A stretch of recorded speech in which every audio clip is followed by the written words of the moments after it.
Hey, everybody, welcome to Noir Bar, live from the Shadiest District of Noir City in the year of our Lord, 1943. And come on in, grab a seat, and get ready for a late night, laid back time of banter, booze, broads, bullets, and New Year's Eve excitement. Woo! Liquor. I barely know it. Yeah, and joining me tonight at the bar is none other than Sam Isle. Sam, how are you doing this year? I am doing so much better than I was last year. Are you? Yes. Wait, what time is it there? It is 26 minutes past 7 in the AM. Oh, so it was New Year's years ago, hours ago.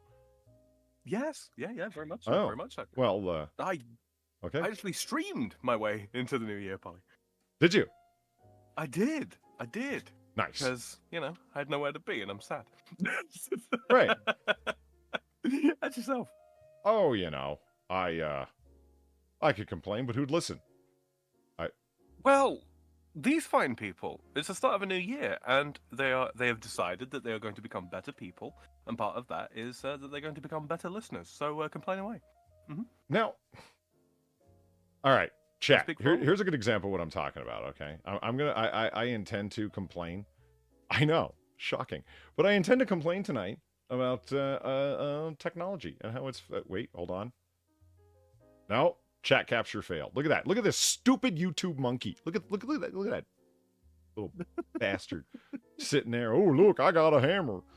You know what? And I'm just okay. One more time. Reset. Well, hot diggity dog, it worked. Okay. Happy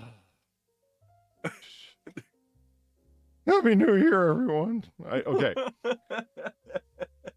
I got the desktop audio maxed out, like at 100%.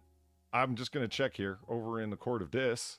I got Sam at, let's see, just for laughs, 163% of normal. He's still quieter than I am, and I'm at half volume. Why? I can give it a little more on my end if it would help. No. I mean, why? No, it's fine. I mean, if you somehow figured out how to fix the problem on your end, it would, like, compensate on my end and get lower. So don't worry about it. It's fine. You know what? You're probably not wrong there. You're probably not wrong at all. The situation would just sort of amend itself on my end.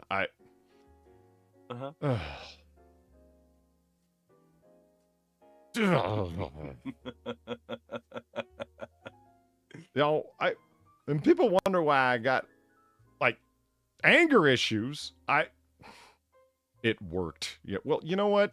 At least PG's here continually making me feel like an incompetent failure. That brings a sense of consistency to my world. You want a little bit of inside baseball stuff here? Not inside baseball, behind the curtain stuff here, chat. I'm gonna let you in on a little thing. Behind the curtain, a little behind the curtain. Just a little bit, right? All right. So, my microphone works best at a given distance. If I get too close, it gets all clippy, right? It clips out. It clips out due to the limitation, due to the limiter that's on my audio. Right. All that kind of crap, right? Right. If I go too far away, it sounds a little drain pipey, right? Because reverb's a thing. Natural reverb's a thing, and I've done my best to soften that off as best I can. Right. But the thing that I found is I need to be a sort of a given distance away from the microphone and not too much further than that. So I hung up a piece of string from my ceiling. Did you hang a little like foosball from it too? No. It did just a piece of string from 2 points, right? And so it hung down, and it's like, okay, my head should be no closer to the microphone than where this string is. And that's how I've got my audio as quote unquote good as it is. Oh, yeah. I've trained myself. Good. You're at. I mean, I turned you up a little bit more. You're now at. Let's see. 177%, and I turned myself down a little bit, so people are gonna have to like, my God, why are your streams always so quiet? I don't know. I You know, Sam. Okay, chat. Before. Okay, hold on. First things first. Okay, first things first here. Hey, Kefki, how's it going? Happy New Year's to you. Yeah. Before we went live, this happened. And by bad guys, I mean monks. Trappist monks. You cheese-making bastards, die!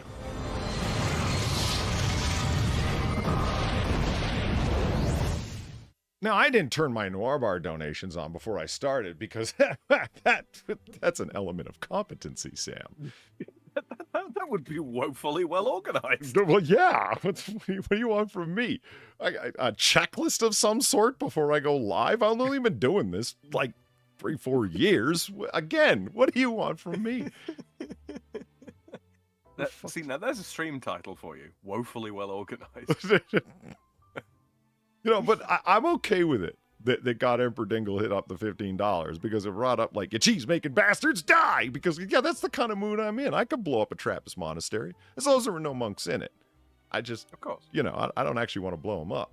But the way they make their cheese all peacefully and all of their delicious lambic beers, the way they feed bunnies by the hand because even the timid rabbits aren't afraid of them, they're so meek and mild. Yeah, you wonder why I call them bastards. It makes sense to me. God Emperor Dingle, thank you very much for the $15. Polly, Happy New Year. Hope you've had a good one. I'm out and about, and I'll check back in later to the bar when I get home. Cheers, Otter. Well, cheers to you too, sir. And a Happy New Year's to you. Boom, boom. And you know what I think I should probably do? That's right, Sam. Turn on the Noir Bar donations. Ha-ha! You could. You absolutely could. So, what the frig? What do you mean log in? How do you think I read that donation? Oh, God. Streamlabs doing Streamlabs things. No, I hear you. I hear you. It's asked me to re-authenticate 3 times in the past 24 hours. That doesn't even make sense. Right. What do you mean create widget theme? I've got 5.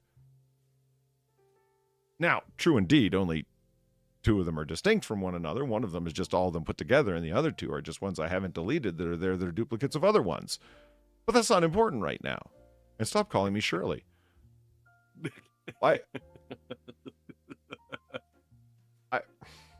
You can't make comedy out of how bad Streamlabs interface is. You can't. You can try. But it's a laugh or cry situation. There's just not that much comedic material to mine. What do you mean save settings? You don't have any options to adjust anything on the screen. The screen is blank and there's a button that says save settings. What settings? All the settings, Polly. Settings! Do you find it ironic that school buses have a no seatbelt sign for the driver?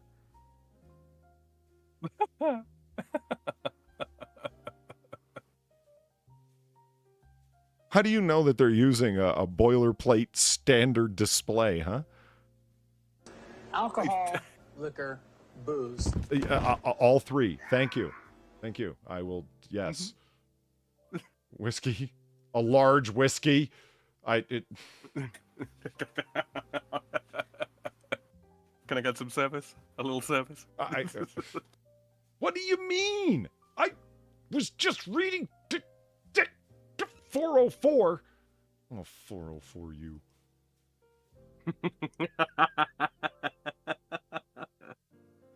Yeah. They'll never find the body.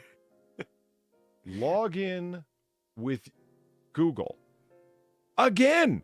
How do you... I'll get to it in a second, chat. In the meantime, Sam, how have the first 7, I guess, hours of your 2024 been? Eventful, frankly. Eventful. Really? Yeah. Go on. Oh, so, let me think. What can I say? Some bad, some good. Friend of mine. Oh no. My thought that they may have taken too much of their regular medication. So that was a fun experience. Turned out, nah, they're absolutely all right. But we went through the checklist and made sure that they were all right. And yeah, but that was a kind of a it's a bit of a panicky situation for a little while there. But that got resolved. That got resolved. I got a phone call from my old man. He went to see my Alcohol, liquor, booze. Yeah, Again, exactly that. yes. I'll Yeah, you know, he was just real quick. You know how you can blur out faces after the fact on a stream? Yeah. Like if you, whatever. Or blur out a section of, or whatever you want to do. But it's for faces in the YouTube backend studio, right? There's this a smaller streamer that I know of, that I watch. Sam, I think you're going to appreciate this out of most people. This was like a week ago. I totally forgot to tell you about this. The man opened his encrypted XLS spreadsheet with all of his passwords and bank accounts and whatever the hell up on stream. Oh dear. Yes. I didn't think there was such a thing as the Ultra Docs, but he found it.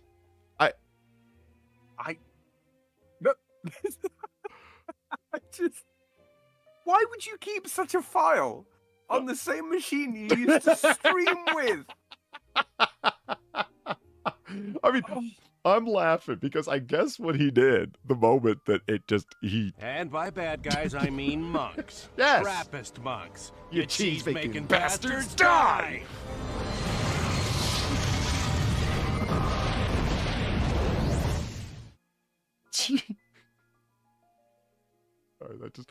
That donation should make me feel better, but it really does. And as soon as I've managed to log back in, I'll read your generous donation of $15. Thank you very much. But yeah, the man had an encrypted XLS spreadsheet, like encrypted, not using third-party software, just using the encryption that Microsoft offers. Yeah. I think it's just 128, but it doesn't make a difference. He had it on his screen, and that was the screen share that he had enabled, and forgot that he had screen share turned on at the time.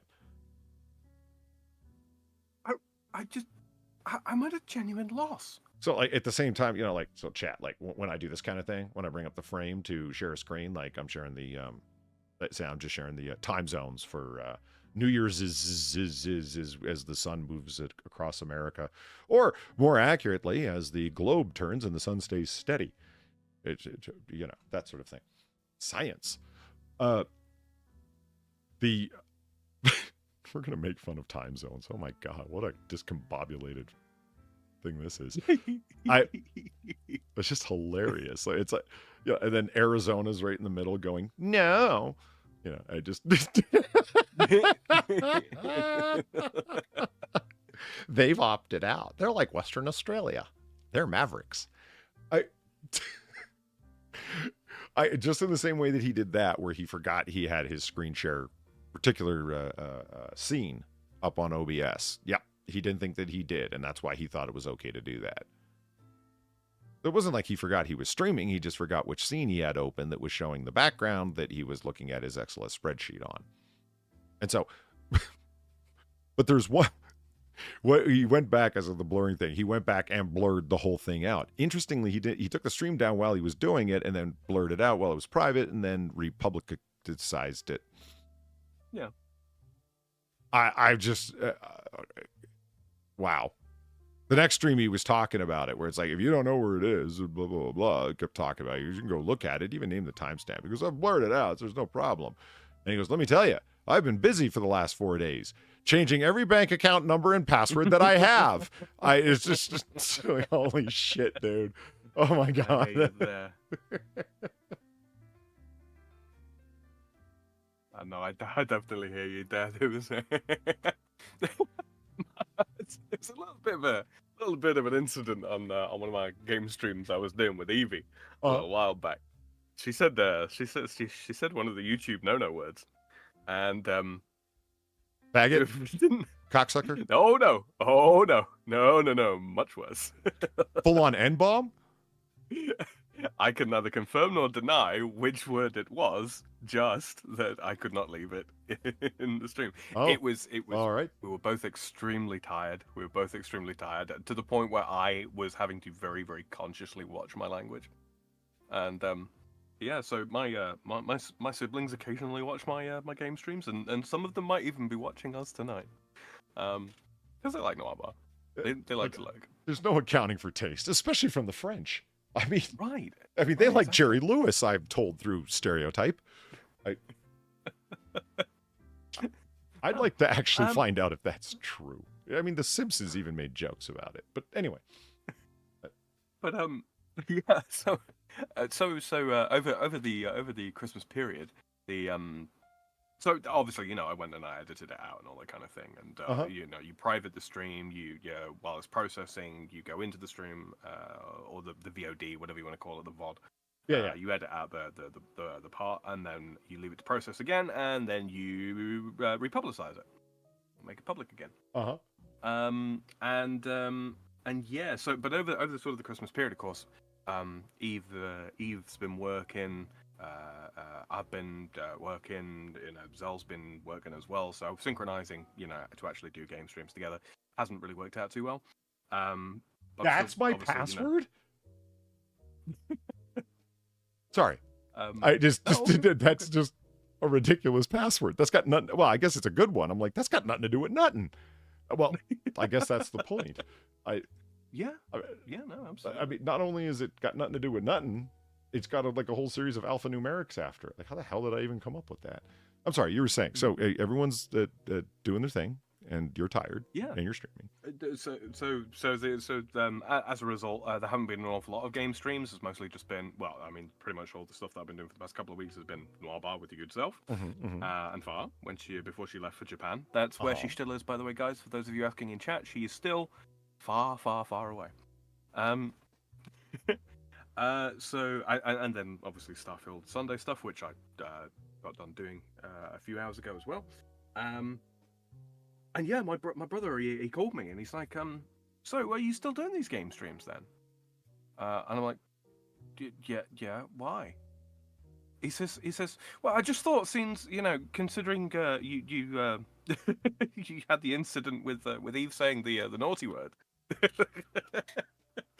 maybe you weren't doing them anymore. I'm like, no, that's got nothing to do with it. Gotcha. I'm like, oh god, one person caught it.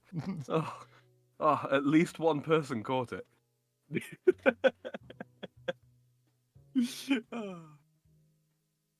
Okay. All right. It's one of those. It wasn't especially bad. It was just Eve was reciting something. And yeah, there was a word in there that is not acceptable on the YouTube. Well, see, you know what? There's the thing. It's like, so I'm trying to tell Sam about this this track that I like, and I'm like, the lyrics are real deep. It's they're interesting, and I'm describing all the layers to the meanings and the background as to why this particular gentleman would be lyricizing as such, and so on. And I'm like, so it's the hook that really sells it, and said chorus is just full of N-bombs. And I'm like, it kind of undermines the claim of high artistic quality. And it's like, I can't even repeat it because it's like, wow. I mean, that was a joke that people made forever. Like, Nas put out an album that was actually just called Noir.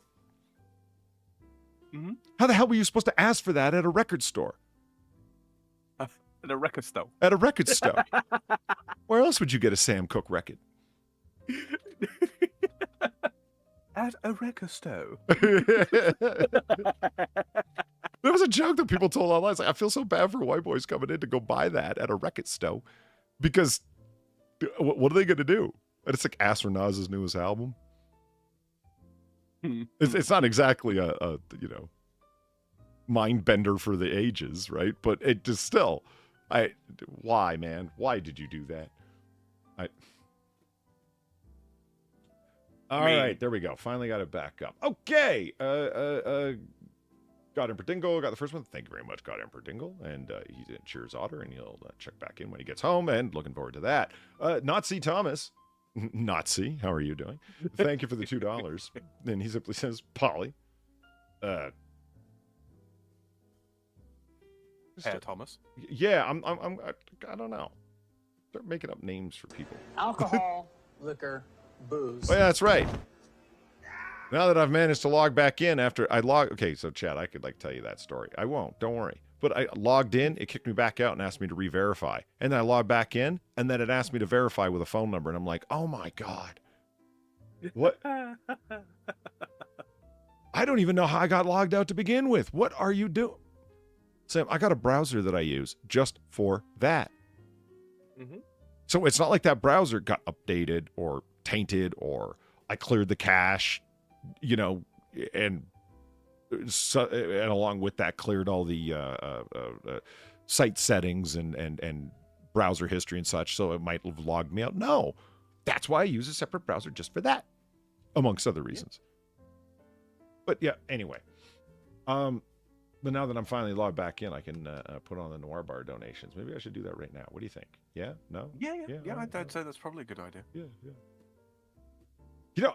Can we talk about what a failure Streamlabs is in terms of their... It's a pain. It's a pain to work with. On the day that some other service comes out, right, that operates, that serves the same purpose as Streamlabs and all that kind of thing, right, and doesn't have silly requirements like 501 subscribers or what have you. Streamlabs is going to lose a massive portion, a massive slice of market share. They really are. I just opened Alertbox to change the settings, as it's called, for those that know. Yeah. And it just said, new for 2023. Oh, the iron. It gave me a screen pop-up for their widgets that are new for 2023. And people wonder why I want to go hang out in 1942, now 3. Right. My God. Widget is such a silly word. It is. I get the idea, right? It business school throwback when you just need you're manufacturing MacGuffins, if you know what I mean. Right. And so they would say widgets. And it's so if you need the do-all nondescript product, what are you going to call it? Widget, but it is a stupid word. I mean, for them to call it a widget, they basically called it a MacGuffin, meaning the thing that doesn't need to be defined. It's just there for the purpose of being able to reference the thing. It's a doohickey. It's a thing a doohickey. Good one. Yes, exactly. Mm-hmm. It's a whatchamacallit. It's a hello, young thingamywhat. Yes. Okay, and Polydub Friday. Thank you for the $2. Error not found. Oh, that's just that's cold. Oh, jeez.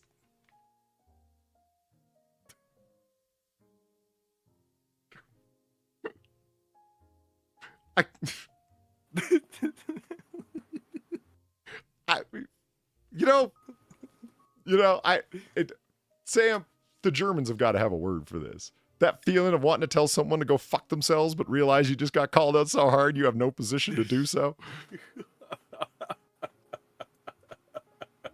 I mean, Germans have a word for everything. Surely they got one for that. They do. It'll be one of those ridiculously long compound words. Sure. That they love so much. Yeah, they Lego language it together as they do.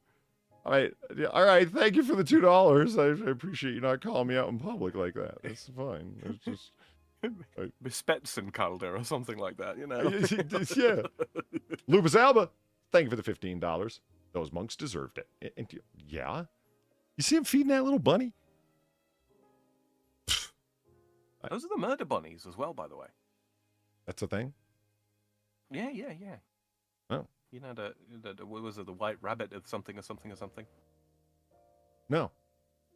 You think it's just a cute fluffy bunny and then you got to walk past it and it assassinates you from behind. Is this from an anime? No, Monty Python. Really? Yeah, it kills you. And the last thing you hear before you die is nothing personal, Doc. Sweet. Woo! Lupus Alba, thank you for the $15. Those mugs deserved it. Greatly appreciated, Lupus Alba. Oatsand, thank you for the $20.24. I greatly appreciate it. And you get the Eva Green. Polly, Sam, far in Japan. Have a 2024. I believe I will have a 2024, Outsan. Thank you very much. I hope you have a 2024 as well, sir. Oh, wait a minute. $20.24. Okay, I ain't that bright. He been drinking. I have been drinking. And the good stuff, too. And by good stuff, I mean the middle shelf stuff, which for me is good. Maker's Mark. You ever take off your jacket to realize that you've worn a liquor shirt to school? Yeah, I had a T-shirt with "Enjoyed Cantona" on it. Cantona? Yeah. What's that? Some Spanish beer, I think. Oh. Yeah, I have a whole bunch of Maker's Mark swag from the time that I worked at a wine spirits joint, and it's I don't know, they just kind of piled up in my closet. I got mostly a lot of polo shirts, golf shirts, whatever you want to call them, and yeah, the Maker's Mark insignia is hi, I'm here to teach you about the complex interplay and international relations as it relates to international political economy through a theoretical lens. Off comes your jacket, Maker's Mark. I don't drink. You drink. What do you mean? I mean, maybe it undermines my credibility. I don't know. I don't think too much about my credibility. Hell, I'm here. But thank you very much for the 2024. I didn't even clue into that. I thought man, he must be somewhere foreign, and it PayPal recalculated. Yeah, it's like no. I'm just oblivious, or liquored. Either one. Yeah. Tard McLard, thank you for that's good. Tard McLard, thank you for the $2. Evening barkeep. Happy New Year. Happy New Year to you too. I'm having some plain old water now to hydrate so I can avoid any New Year's Day hangovers. Have a tip. Well, thank you very much. Yeah. Have you ever actually followed the old rule of glass of water per drink of liquor, be it glass of wine, shot of liquor, or beer? No. Did you ever try? No. You mean you didn't try and fail? You didn't even try? No. Well, holy crap, Sam. I mean, that really does actually help with the hangovers. Why would I not? Why would I want to avoid? I'd say that's the thing. I've had very, very few hangovers in my life. I'm one of those absolute assholes that's blessed with the kind of metabolism that means that unless I'm getting, liver poisoning, I'm typically not getting a hangover.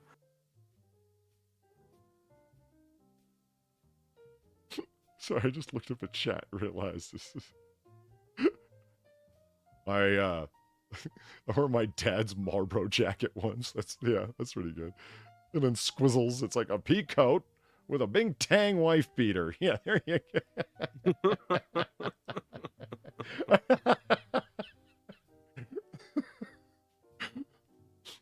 I'm the one paying tuition here, not you. I'll thank you to keep your opinions.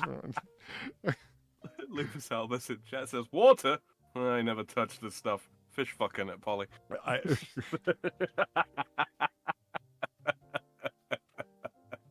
Rotten Corpse, I used to have the Marlboro jacket. I worked at school. Elementary school. Yeah, nice. Oh, Lord. Okay, so. That's all straightened away, and yes. All right. Squizzle says, yes, Sam, that's called alcoholism. You take that back.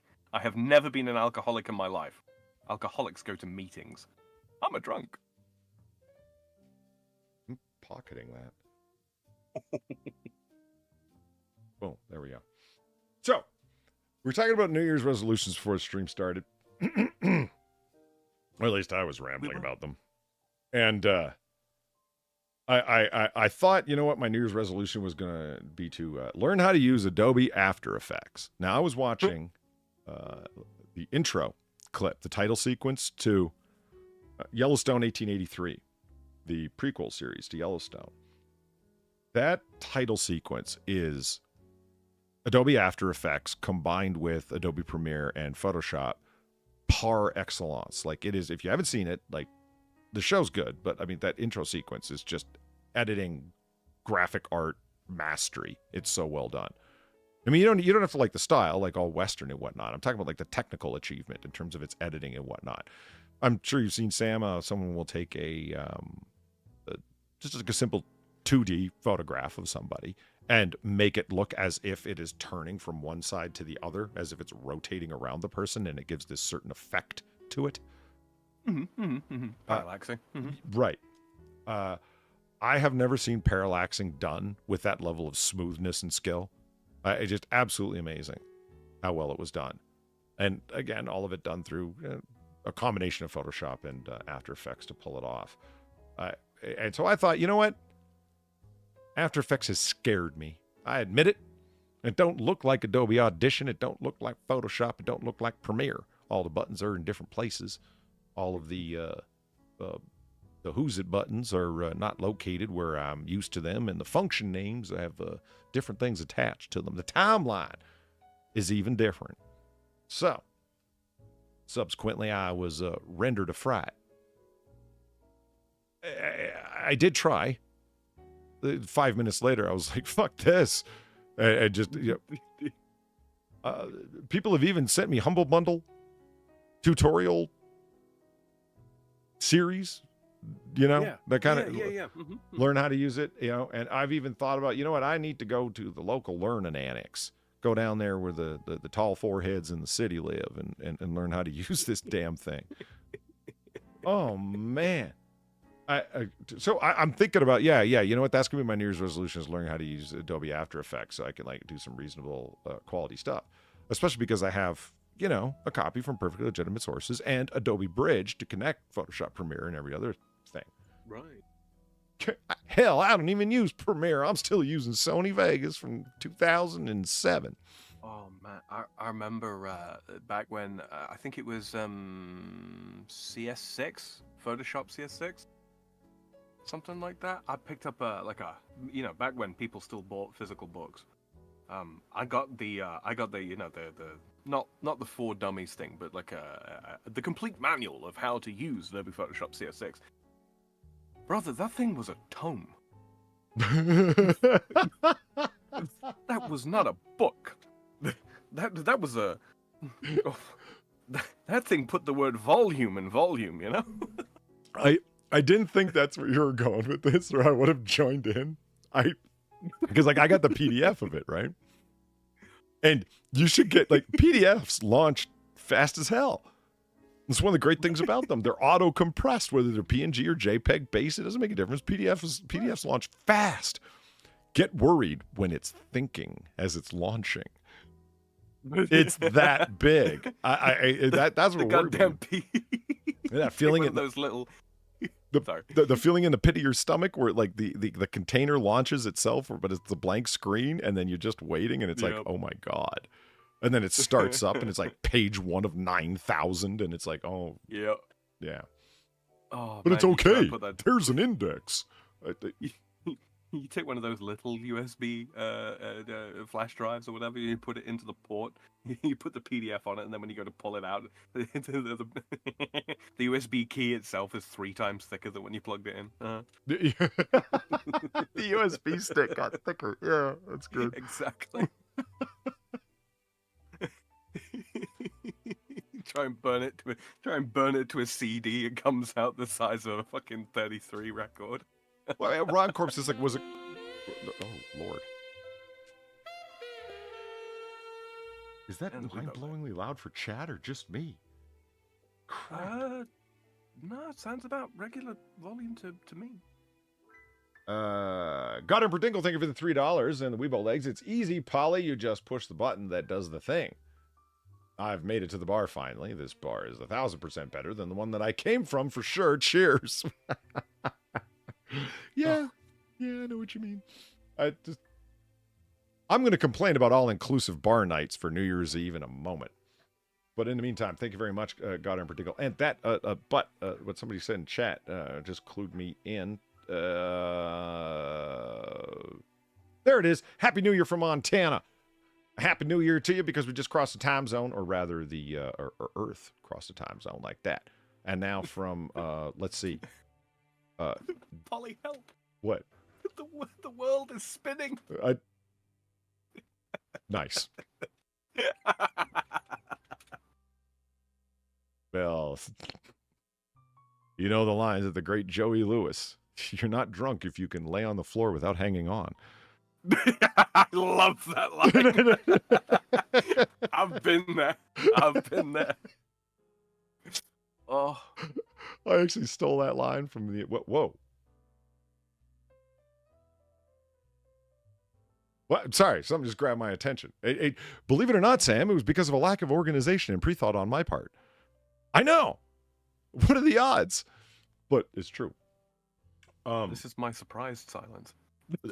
Right. Yeah, we just entered the -7 time zone here.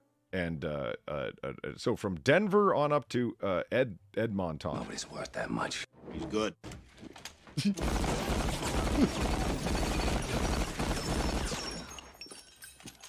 Better than that. It's,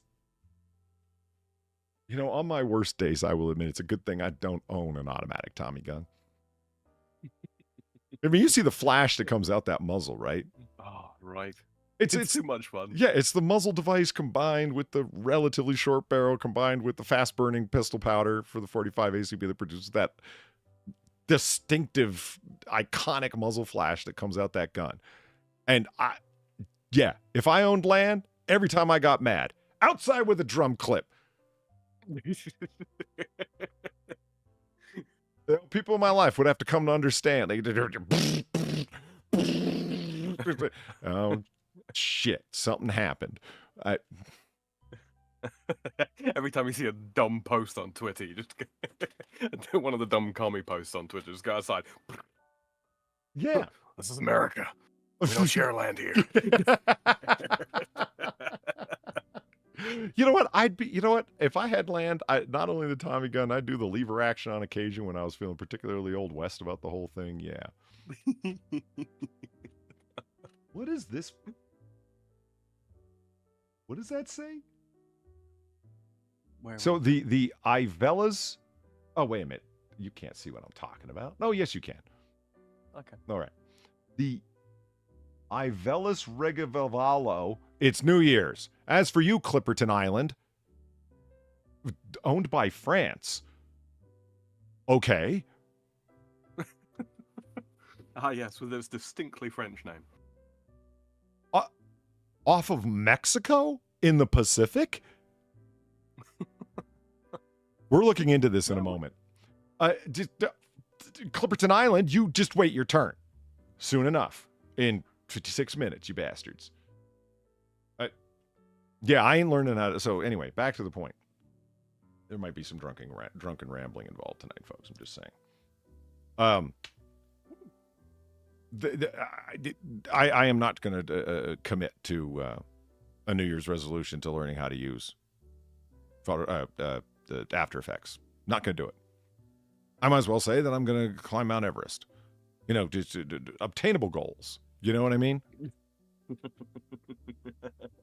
Sam, did you ever do the stereotypical thing of setting a gonna lose weight, gonna go to the gym? That one, the famous one.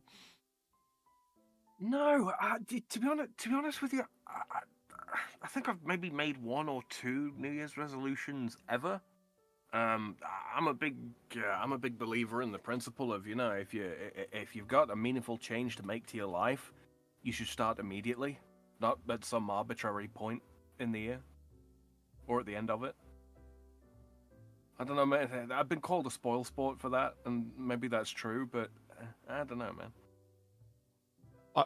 That makes you a spoiled sport. Okay, Sam. I see why the French have laid claim to this place with no inhabitants, because it's beautiful. I mean, look at this. It really is, isn't it? Look at this. I'm just looking at Clipperton Island. Excuse me, chat. Clipperton Island. Off in the Pacific here. Why is it French? I don't know. It's an uninhabited coral atoll, or atoll. I claim this island in the name of France. Hold on. 12:30. I am so clipping that. That was priceless.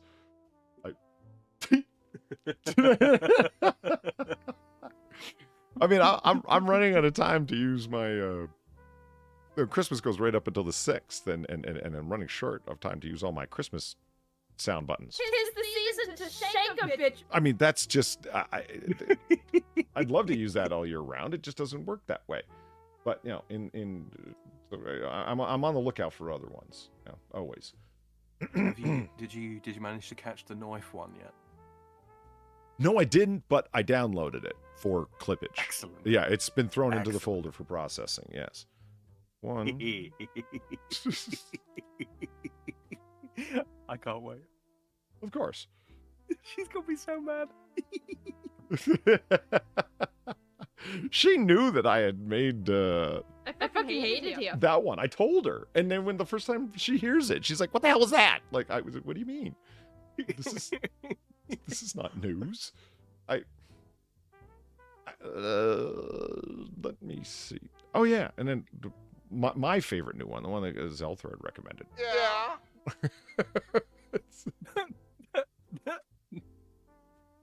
It's so. Anybody who can tell me where that's from, you win chat tonight. One more time. Yeah.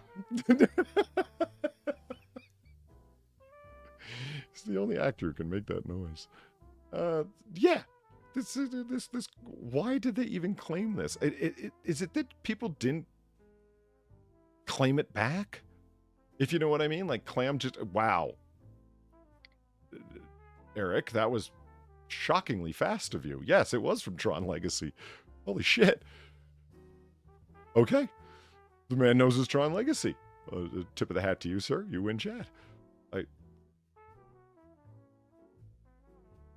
Lynn, am I still to create the perfect system? Yeah.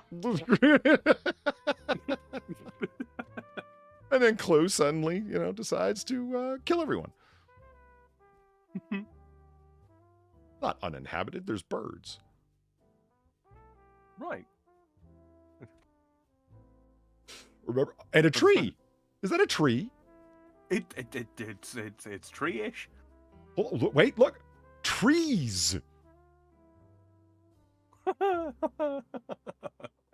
those are on the neighboring island. Those are the trees of the enemy, Polly. No, it's okay. It's a weird island. It's, I mean, as you can see, like it's got a lagoon in the middle of the island. Mm-hmm. Like it's one big. Wait, so where's the rocky bit then? All around the outside. The white is the coral rocky rock. Oh, you mean like where's the outcropping of rock that we were looking at? Yeah. It's a whole bunch of trees.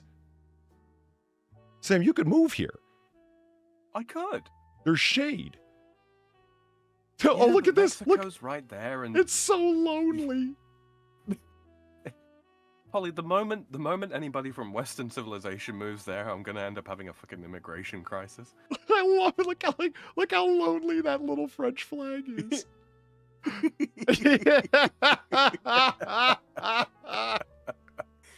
And you know what? We ain't gonna worry about the sun bleaching it out.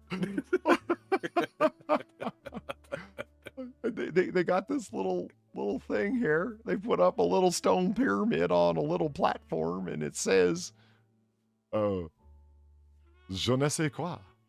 RF. Coral ring. RF. République Française.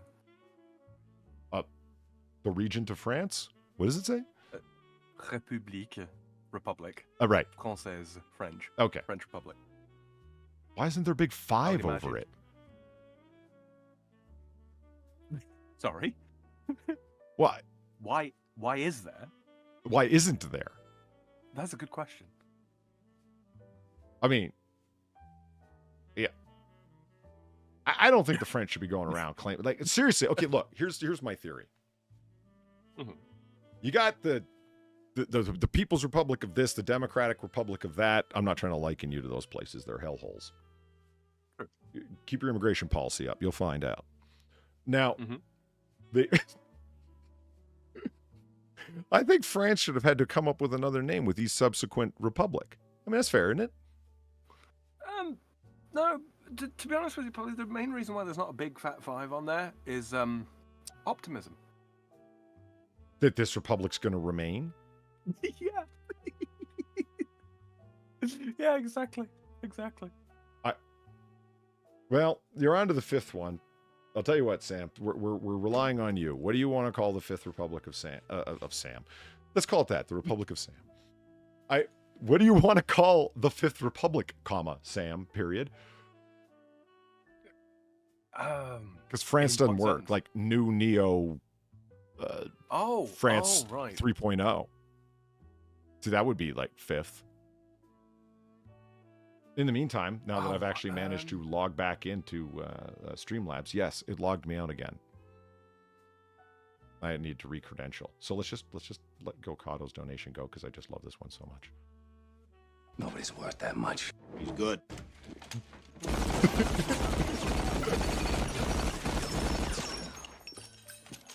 Better than that. Gokato, thank you very much for the $6.50. Happy New Year, and a Happy New Year to you too, sir. I hope you're living somewhere in the civilized world currently. I'm not really sure where your business travails and travels have taken you, but here's hoping that there's no marauding machete urban bandits around you. He's lived places where that's a regular occurrence. I remember when he was telling me about that there was a police warning that went out about machete-wielding gang members, or that there was a machete attack earlier on. And I'm like, where are you again? Like, what the hell, right?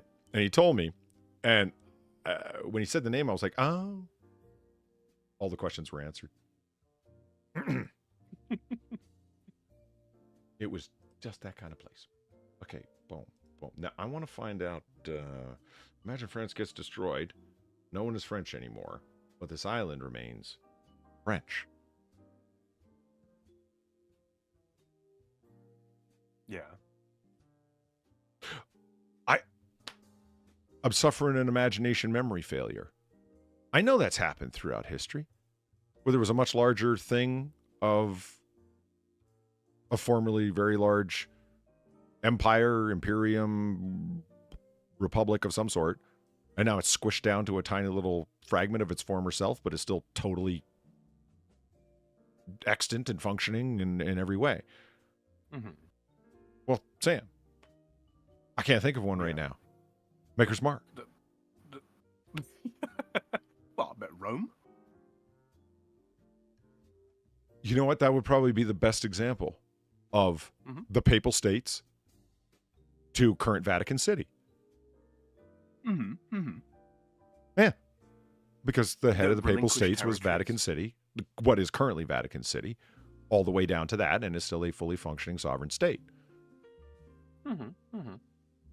I don't know anything about the origins of Liechtenstein, but I'd like to think it was always that small. The tiniest principality. The republic that could. And it should stay that way. The Falcons? No, I don't think that fits what I'm thinking of. No, French, the Spectral Umbreon, no, French Guiana is absolutely still French. Like currency, language, law, the whole nine? I think I don't remember about currency.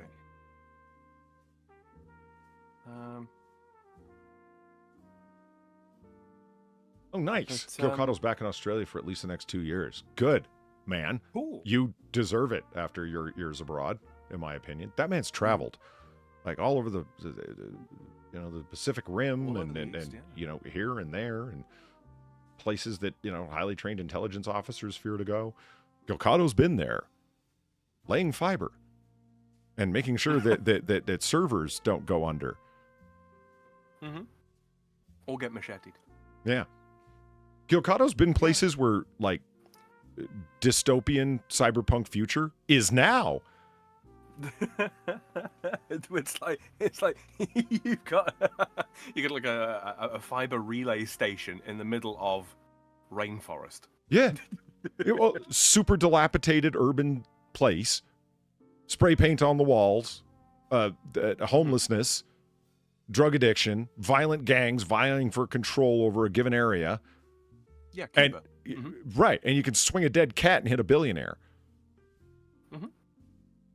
Well, they move with private security teams from place to place. But all of this commingling and co-functioning within the same place. And, some people that, might own a Motorola flip phone, maybe. And then right beside him is a guy with, like, a super advanced fucking tablet that has more power than a mega processing computer at a university. All in the same little area. I mean, cyberpunk. Of course, it is the Asia Pacific. So I was about to say no robot sex dolls, but Asia Pacific. So maybe there is. Okay, there we go. The Japanese are sick. Have you ever? Well, yeah, yes they are. I mean, the only reason I bring up sex dolls is okay. Who's going to perfect the world's first fully functioning sex doll? If anybody's thinking anything other than the Japanese, you're lying to yourself and you know it. You know it's going to be the Japanese. They're sick. Well, I mean, they have the whole otaku culture. They've got the some of the lowest birth rates in the developed world, from what I understand. Yeah. Oh, you meant that? Okay, yeah. I guess that's true. In terms of birth rates, I just meant in terms of sure, they're first and foremost in robotics, and the first addition of any robotic anything that they create seems to be a sex bot. What is it with them? Let's be honest, Polly. When you have romantic dysfunction to the level of Japan, you become good at robotics. It's okay. So it's like the movie Weird Science, but just broadcast across a nation state. It's kind of like a D&D character. All right, you start off with a given amount of dice to roll. All right, to set out your stat sheet. Yeah. Well, Japan did not do so very well in the charisma department, but by jingo did they succeed in engineering.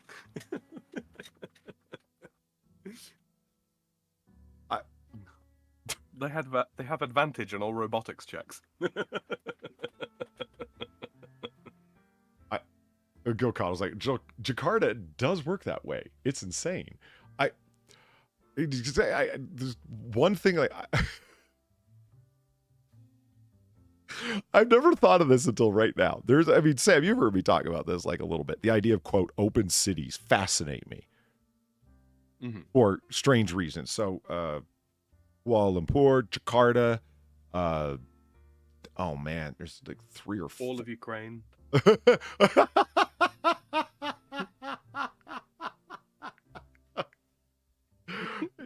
Not quite, but honorable mention, yes. Yeah.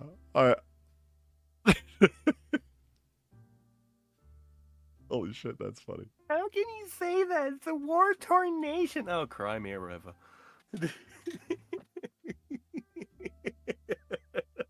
I mean, you got to wonder, what did the war actually make it less or more of an open city? I don't know. I'd argue less. Yeah, I would argue less too. I think people tend to think, so what do I mean by an open city? Well, a lot of the things that I was just describing, it kind of, in the modern day, it's going to look a lot like Blade Runner. It's going to look a lot like Blade Runner, except the sun actually comes up, unlike in the city of Los Angeles of 2019 in Blade Runner. It's always night and it's always raining because it's not a cyberpunk film. Damn it, it's a cyber noir. Get your shit straight. Right. Yeah. But open city is just everybody and everything is all going on there, and there's a wild level of permissiveness to what's happening, and the violence that happens is. Yes, there's a hell of a lot of violence, but it's all very predictable and all very organized, whether it's being formed by the police or local gangs or businessmen that gangs are working on behalf of, or private security teams or PMCs, private military contractors. And all of those people are all intermixed in the same little group. It's an intelligence, IP sale, commodities, free trade zone haven. And that's absolutely Jakarta. Where do you think the Chinese are buying all of their illegal IPs? You think they're just downloading them off the internet? No, they're getting most of them on hard drives at places like, well, Kuala Lumpur, like Ciudad del Este in South America. The open cities fascinate me. I should get together with Gokato and do... Gokato, spin some yarns, man. What did you see while you were there? I'll spin some yarns on what I happen to know from one of the places I've been and then the other place. Because they're like, I do the national security thing, and it's like, inevitably, Sam. It's like there's a security breach and an intelligence leak. Yeah, you could trace it back to some open city somewhere. Some guy was sitting in some smoky bar getting drunk and handing something over to some woman who compromised him. Like, it just, my God. Well, these are places where there are physical black markets. Yeah. As opposed to notional. Kowloon Walled City.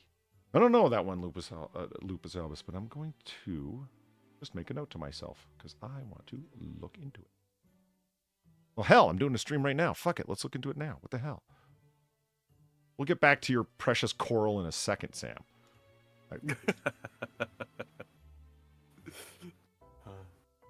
While Polly's looking it up. No, French Guiana is still very much ours. It's the second. I think it might be the second largest department of France, which is kind of like in the same way that America is formed up of states. We have departments or even regions. I looked it up. They do use the euro there, and the main reason I know that it is still ours is we have the 3rd Regiment of the Foreign Legion is Guianan. Really? Mm-hmm. You know, I was watching a part of a larger documentary series, and it was on the multiple attempts on de Gaulle's life. Mm-hmm. And talk about a man with a force field. Holy crap.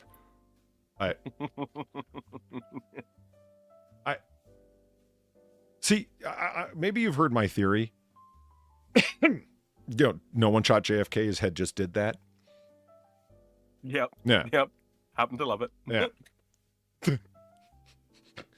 Like, no disrespect to a departed president. I'm not trying to crack any jokes that are like untoward or whatever, because it tragic moment in American history for a whole number of reasons that we won't get into here, because that's not that they're not. We can make jokes. If we can make jokes about September 11th now, and I do think that we can, mm-hmm. It should be fair to make jokes or have a laugh about JFK. Yeah. Okay, picture this, chat. De Gaulle is in a car, not armored in any way. And it's not something like, it's not some special presidential car like President of the United States armored up, and it's got, in fact, it's so freaking armored, it has to have a proprietary, specially designed suspension system just to hold the weight of it aloft and not just be dragging along the ground and shooting sparks from behind it. It weighs so damn much. This is no Pope-mobile. No, the Pope-mobile just deflects bullets. That's all. And somebody asked me that like 2 months ago. Why does, I saw the protective vehicle, the Pope-mobile, and he goes, "That thing looks ridiculous. And why does the Pope even need that?" I'm like, because. Are you kidding? Yeah, I was like, because. There's people that want to shoot the Pope. And he goes, "Who?" Like the guy who shot Pope John Paul II? It's kind of a well-known thing, man. I mean, someone shot him, in 1983, 4, whatever. Why does the king of the fucking Saudis need a private guard? This is because people want him dead, duh. Yeah.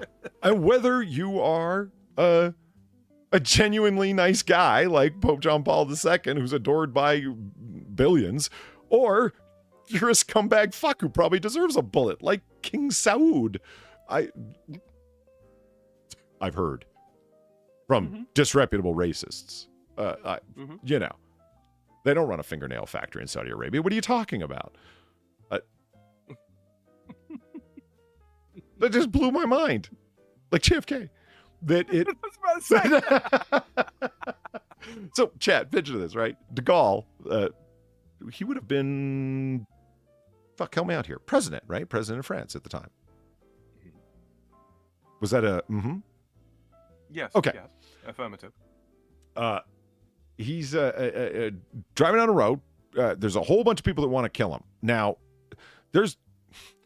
I think there's more people with reasons to kill de Gaulle at this point than there are people to keep him alive, except for those like that are immediately around him. And I don't mean his guards, because I think that they're just trying to get out of the way of the stray rounds at this point.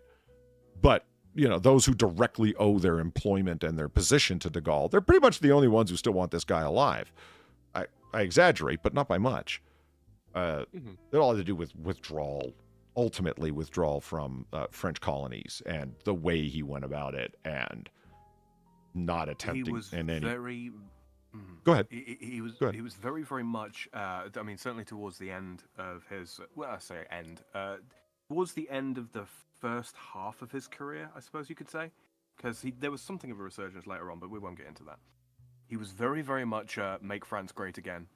And in doing so, let's disinvolve ourselves from foreign wars and foreign territories. It made him deeply, deeply unpopular with all the usual suspects. Imagine... Yeah, it's one of those things where you cannot do one-to-one comparison. You're going to end up doing, apples and cinder blocks comparisons, right? Yeah. But, okay, try and imagine Americans listening or somebody who, Brits, Aussies, try and picture a situation where, okay, I'm going to go with this policy goal, like Biden withdrawing from Afghanistan, large-scale withdrawal from a place where one has been for quite some time, right? And so you've got civilians there and you've got military personnel there, but all the military personnel that you've got there are not what, a lot of them are volunteer people, but we're talking hard dudes, okay? That are used to operating with a kind of semi-autonomy. And now a guy that isn't very popular from a distant government who, let's face it, guards his authorities jealously, to put it mildly. That's de Gaulle. Oh, yeah. Some might use the phrase tin-plated tyrant, even, I think. Or I wouldn't go quite as far as that, but not far off it. Yeah, I said, some. I really believe it's like he thought that he was jealously guarding French prerogatives. I think that's the way he saw his actions. Yeah, absolutely. Mm-hmm. And like a lot of people in those positions, muddled his interests personally with the interests of France writ large. Mm-hmm. And thus the tyranny, you know what I mean? And why the swift, decisive action. It's like, de Gaulle, those are Shah's. Those are your enemies, not France's. They're the same thing! Yeah, yeah, whoops. I have the mandate. Yeah, right? Yeah, that's it. Mm-hmm. Like when somebody gets elected in a parliament with 28% of the vote. I have a mandate from the people. Great. Yeah, well done. Mm-hmm. But anyway, he tries pulling out all the civilians, start moving out en masse from a French colony in Africa, Algiers, and they're moving out of there. And the local commander's like, no, we're not leaving. And that's really oversimplifying the matter, but I don't want to drag you through the full story. Man, that'd be an interesting video to do, Sam. Like a Mad Lads. What's it like when your own military decides to go, off the reservation on you? It's time to come home. We are home. Yeah, right. Very much so. Like, no, what are you talking about? Like, as long as we've been here, as all of the stuff that we put into this area, and don't get it twisted, a lot of the people there, until the popular movement started, didn't want French forces nor French civilians to leave. And then the popular movement starts up, and it's like, well, we want all of them to leave. It became like a unanimous thing. And it's like, yeah, because if you didn't vote yes, leave, you were marked. Mm-hmm. You know what I mean? Anyway, I digress. That's the bad situation going on. So a lot of people are taking shots at de Gaulle now. And they have been already anyway. This man survived, I don't even know how many attempts on his life. But try and picture this. He's driving down the street in a non-armored car. The back of a van opens up on one side of the road. And on the other side of the road, somebody simply sits up from the back seat of a car with the windows rolled down. And both of them unload with machine guns on this car that is approaching them, not driving away from them. So with every passing second, your target is getting closer to you. And you're sitting there with a mounted machine gun. Like, holy fuck. They air raided that vehicle. De Gaulle, not a blemish. You should see the film that exists. You should see the film that exists of the car. It's absolutely ventilated. De Gaulle, he's fine. Did he duck? No. Behold, the raiment of the God Emperor.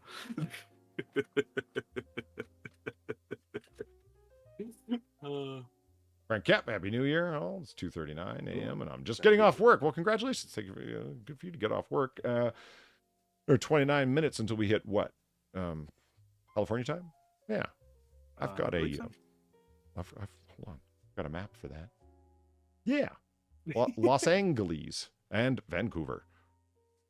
Although it just like gives you like one look, place in America, place in Canada. But neither of those are the state capital. I don't think. I'd have to look up shit. British Columbia. Ha. I'd have to look up British Columbia. I have no idea if Vancouver's the capital or not. Don't know actually. Yeah, now that you mention it. I would imagine it is Vancouver, but... Well, I can tell you that Los Angeles is not the capital of California. Mm-hmm. Or, well, I mean, we act like this is all one giant state. This is certainly not one giant state right here. That's several, in fact. I'm surprised they didn't put Seattle on there instead. Didn't put Seattle on there? Yeah. Dr. Clusterfuck, British Columbia is Victoria. Okay, well, there you go. So, for both Canada and the United States, fuck this map.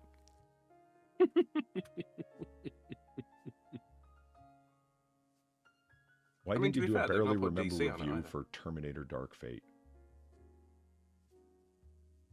Oh, man. I mean, there's barely remember. And then there's... Did I see that? Yeah, I did. And that's it. I remember thinking, wow, Linda Hamilton, why did you sign up for this? I remember thinking that while I was watching it. I mean, I could have. I think we did. I think when that was when we were still doing comic book curation. I think Jack Quiz and I did a talkie talk in and around the trailer because it looked so ridiculous, and we were making predictions on what was going to happen in the film. I remember Jack ended up being pretty correct on the way the storyline was going to go, if memory serves. I'd have to go back and look. New York City isn't the capital of New York either. Damn right. Albany's been the head of their Democratic Party gangsterism for a century now, and I'll have you respect it, sir.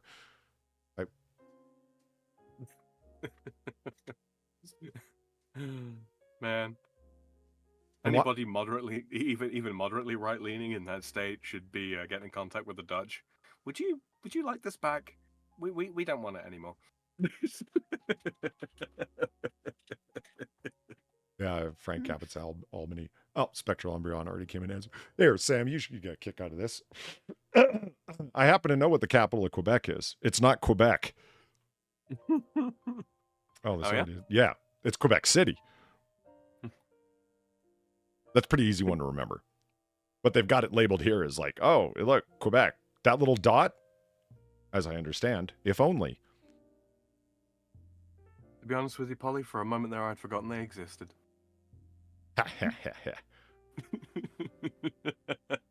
Oh, look, you own a little island over here too. St. Pierre and Miquelon. Miquelon. Uh-huh. Miquelon. Down in the Caribbean as well. Well, the Caribbean, I understand. Like, that makes perfect sense. Why you own Random Island over here and Random Island over there, I don't know. Well, see, we used to own an awful lot more, but we fought these wars with Britain and the Spanish, and we take some of theirs and they take some of ours, and we had a jolly good laugh about it. But again, that's why I understand the Caribbean. That there's British, French, and Spanish holdings or former holdings throughout the Caribbean. Makes perfect sense. All the sense in the world. France over here on the islands de Revig. Oh, wait a minute, Clipperton? Yeah, well, Clipperton's only 25 minutes away from celebrating New Year's Eve. So let's find out why you own this island, Sam. Any guesses? Probably part of a land trade. Either that or the division of land as regards to Canada and such. Because there was in the time zone where you've got Los Angeles and Vancouver, the islands off there, or the archipelago, I suppose you would say. Well, no, it's not quite an archipelago. No, it is. At the top left there, you see that little sort of horn out bit. I seem to remember that there was a conflict between originally French and British, and then it was British and the emerging US over that particular strip of territory and how it was to be divided. So yeah, we've been all up and down there. So you think land trade? I'm betting so. France claimed it at some point in the past, and everyone was like, okay. That's my bet. Okay, but counterpoint, have you met the British? Yes, I have met the British. Yeah, well, parts thereof. Well, no, the Falklands were different. That was, the Empire Strikes Back, It was... that was the Argentinians going, no, this is ours. And then there was, dear old Maggie going, "You said to me, you little brown man, I will open a can of whoop-ass." Uh-huh. And she'll close down mining towns and fuck over a whole bunch of her citizens. You don't think she'll screw you over when you try and grab a long-standing British holding? You're out of your damn mind. So you're betting land deal. I'm betting no one tried to take it from her. Do y'all say her when you talk about France? She, yes. her? Yeah. Yeah? Okay. Yeah. France is a feminine word, yeah. Someone tried, English isn't gendered in that way, but you still do it with ships, countries, things of that sort, right? Of course. Yeah. And I don't see a problem with it one way or another. But it was only like 3 weeks ago, we were talking about like the difference between empire and power projection. Because somebody called America an empire, and I said, okay, make that case to me. Tell me more, kind of thing. And it's like, fit the model. No, it doesn't. That's just it. Like, you can call America all sorts of crap that you want, but, not that, because it just doesn't make sense. It's a global power projection? Yes. What's the difference? Empires can globally power project. No, they can't. Power projects. Yeah, you don't even understand, but that's fine. But it may... I can't.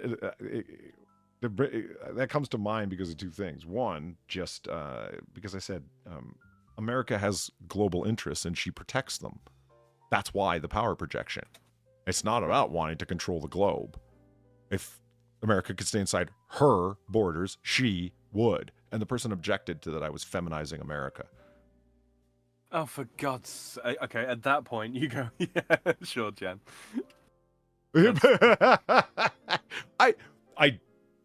I just said, can we get back to the point here? Look a squirrel. I made a reference to the whole look a squirrel thing. It's like, I think you're just off topic. But a squirrel? That's nuts. Speaking of being off topic, the other thing is the Harrier jets and how power projection works in the modern era. Do you have an aircraft carrier? No? Shut up. We make them. Yeah, aircraft carriers are power projection, man, in the modern era. Now let's find out. Clipperton was documented by French merchant explorers in 1711 and formally claimed as part of the French protectorate of Tahiti in 1858. Despite this, American guano miners began working on... Oh, right. Is this the... This isn't the... Goddamn shit kickers. Holy shit, this is the place where the dude decided he was going to be king over 8 people. Far and I watched a documentary about this. Oh, right, okay. I don't even think it was 8. I think it was like 5.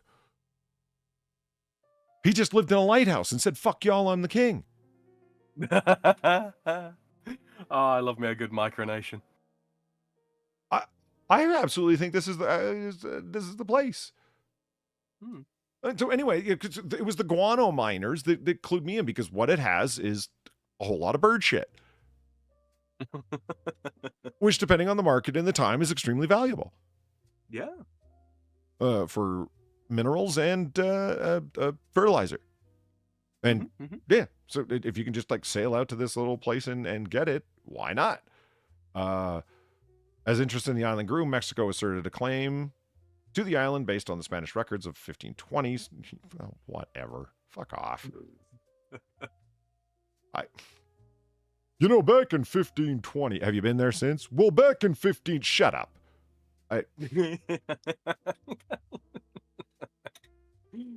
Mexico established a small military colony on the island in 1905, but during the Mexican Revolution, that's cute, contact with the mainland became infrequent. Most of the colonists died, and lighthouse keeper Victorio Alvarez instituted a short, brutal reign as king of the island.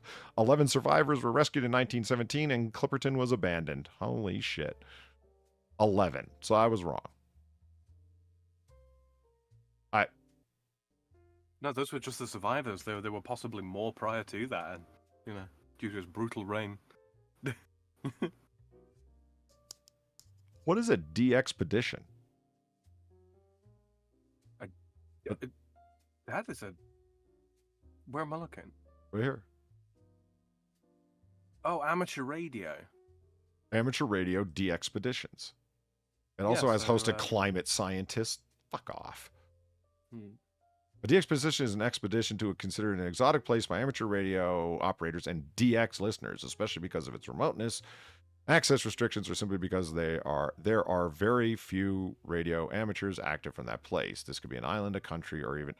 okay. I don't get it. Screw you, BG. Yeah, I was wrong. That doesn't necessarily mean I was right. No, we kind of... Although, hold on. The dispute between Mexico and France over Clipperton. Oh, where are we? What? Oh, a little bit further up. Including its significant mast and brown booby colonies. Oh, the bird. Yes. I thought they were talking about the Tahitians.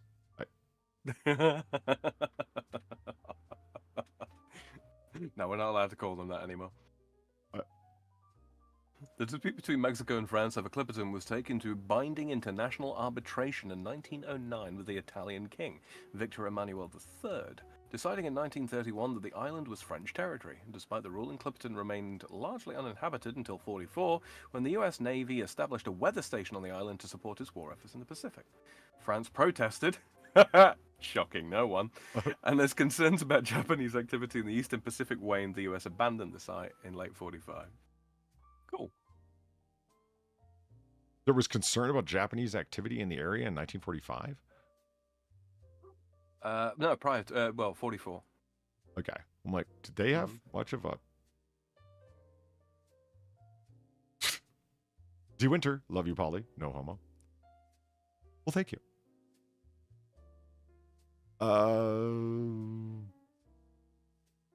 You got a weird island. Yeah, man.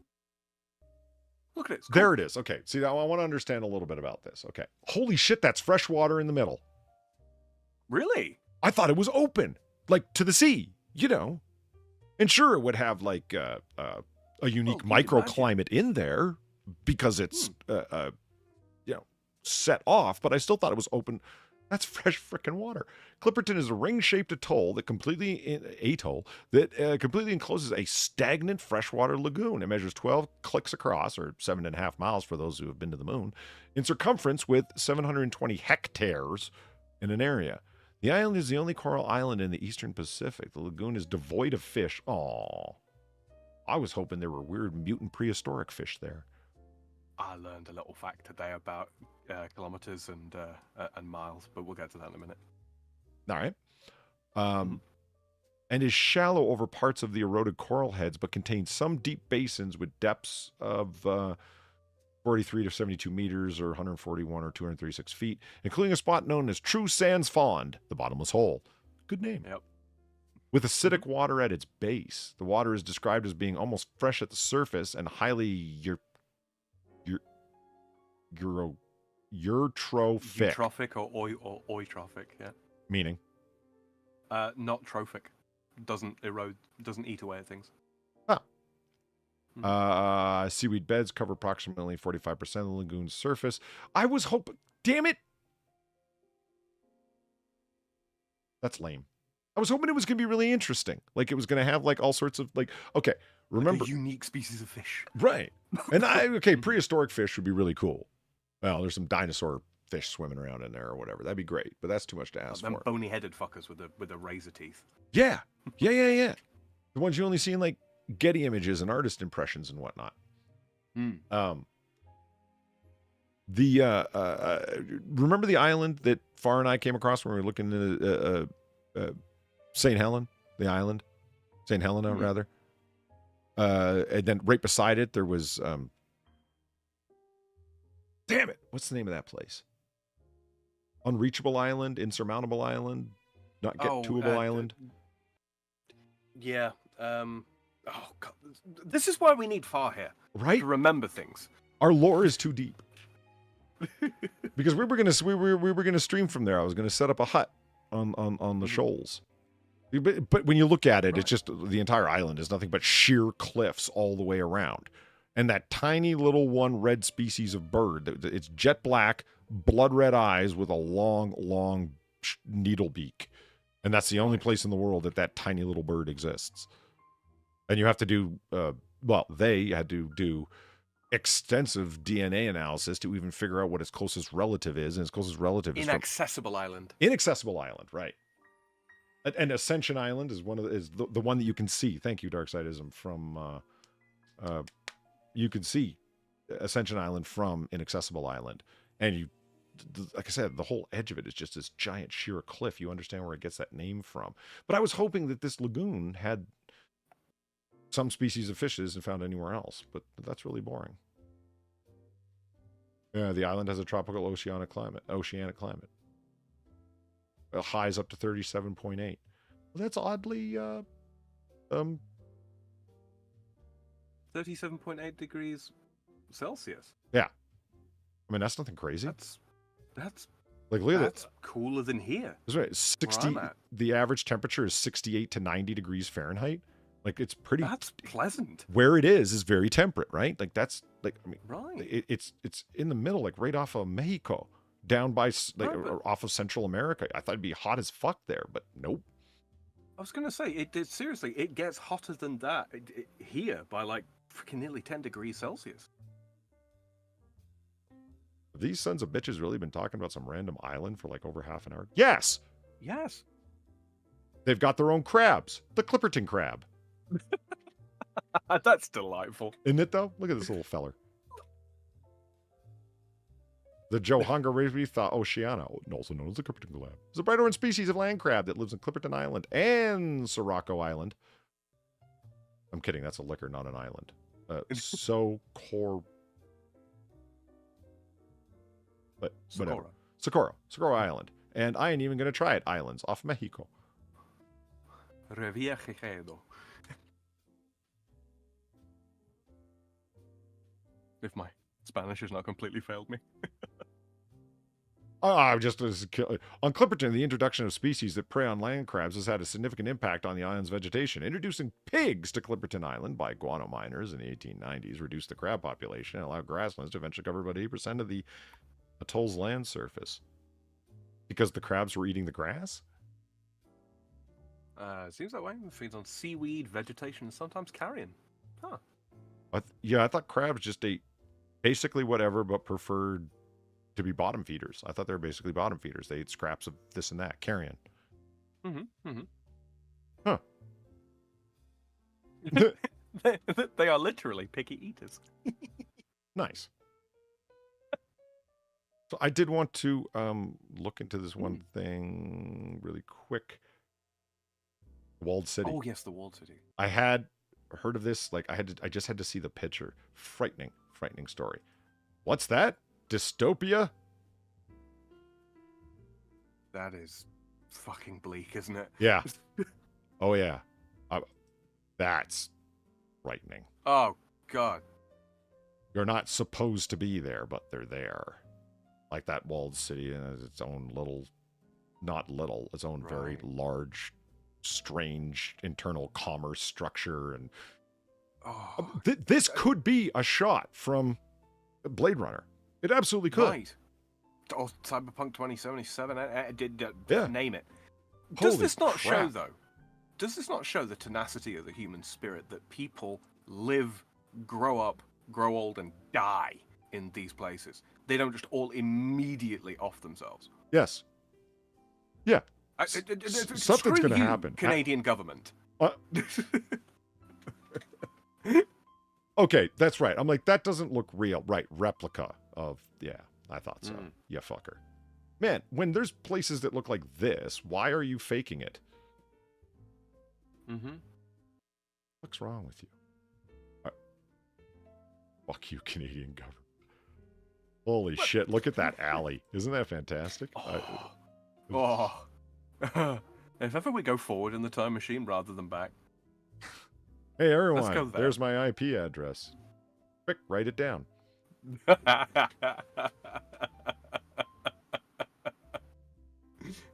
I'm kidding. You'll just get a fucking hub. Come on. Open image, a new tab? Yeah, it might work. Sometimes. Yay! There we go. That looks so fake. Jesus. Is it It actually? reminds me of where No, were we it's looking at? not. Look at that. It's real, Sam. Oh my Was it god. somewhere in Brazil we were looking at where they'd got like the water pipes and the open sewer and then all of the electrical cable just any old fucking how. Yeah. And I mean, I need to run some wiring from here to there for an electrical outlet for the TV that I found in the alley yesterday. Where are you going to get that Right. from? Anywhere. Like, so what? It really does kind of invite the question: what is behind that shutter door, off to the left-hand side there? Is that someone's house? Are they running a little business from inside there? Is it a storage locker? What the hell is it? Yeah, I mean, there could be a overworked, soon-to-break-down transformer in there. You know, whatever. Right. I mean, at this time, the whole place doesn't exist anymore. Oh? Yeah. Yeah, the Chinese government built it. shockingly leveled it. That is unusual. I wonder what they did with all the people that lived there. Because they care. Yeah, I know. I sense the irony, Sam. Yeah. No, I want to go back and get pictures because it's like, I mean, there are no. Here's what the Western accounts of Kowloon City, walled city, don't tell you. Oh, is this where you go into speeches about Westerners not understanding how things work? I think pictures of places like this are really important in so much as that, you know, we need to remember what we did. You know? Yeah. Oh, Justin Wilson. That's, yeah, we kind of missed that description. Ghost in the Shell City. Yeah. Neo Tokyo all the way. Absolutely. Very much what it looks like. I mean, you have this at night and you can see, like, you know, Major Motoko just diving off the ceiling to go after some, like, robot geishas or something.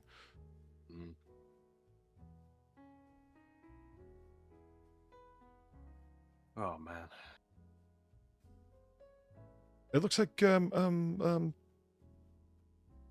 what's his name's apartment complex from Fifth Element.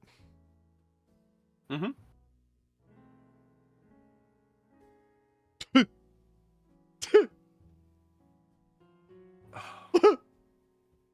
I mean, it's just, I guess some other people might not find these pictures as fascinating as I do. It just blows my mind. Maybe it's part of the open city thing that I'm into. Look at that. Like, I mean, the chat sees it as like the frame is completely full of just stuff right now. Because it overtakes it. It really does look like one of those find the object games, doesn't it? Oh, yeah. One of these signs says, fuck you. Which one? You know my favorite part of this whole picture? Can you guess? The Coca-Cola logo. It is the Coca-Cola sign. Yeah, Yes, that is my very favorite part. Even in the depths of communist China. Yeah. Capitalism for the win. Still prevails. I picture that there's these hobbled together, or were some hobbled together gaming stations that were like, part Nintendo, part Sega, like, you know what I mean? A little bit of Coleco. Showing your age there, mate. Hey, I watched Angry Video Game Nerd when he went over the history of video game consoles. It was fascinating. Mm-hmm. My favorite part, and the thing that I didn't see coming about video game history, is that one company's controllers would work on the other system, and the games worked on all the systems. Mind-blowing. The cartridges, anyway. Mm-hmm. Mm-hmm. Is that you didn't make them proprietary? No. Well, I mean, there was no need to. Yeah. Not initially. Because, see, back in the day, for those of you in chat who are too young to have ever known this, let alone remember it, back in the day, games consoles used to be the platforms upon which we would play video games, right? The consoles would serve the purpose of playing the games, rather than like how it is, or unlike how it is today, whereby the games, especially the exclusive ones, right, serve the purpose of selling the consoles. I know, that mind-blowing concept, right? Mm-hmm, that mm-hmm. Much, the way it works today, it's more like stories serving the purpose of selling the paper that they're written on, or movies to sell whitewashed wall that they're projected onto. That's how it works today. It's silly. It's quite silly. PC Master Race.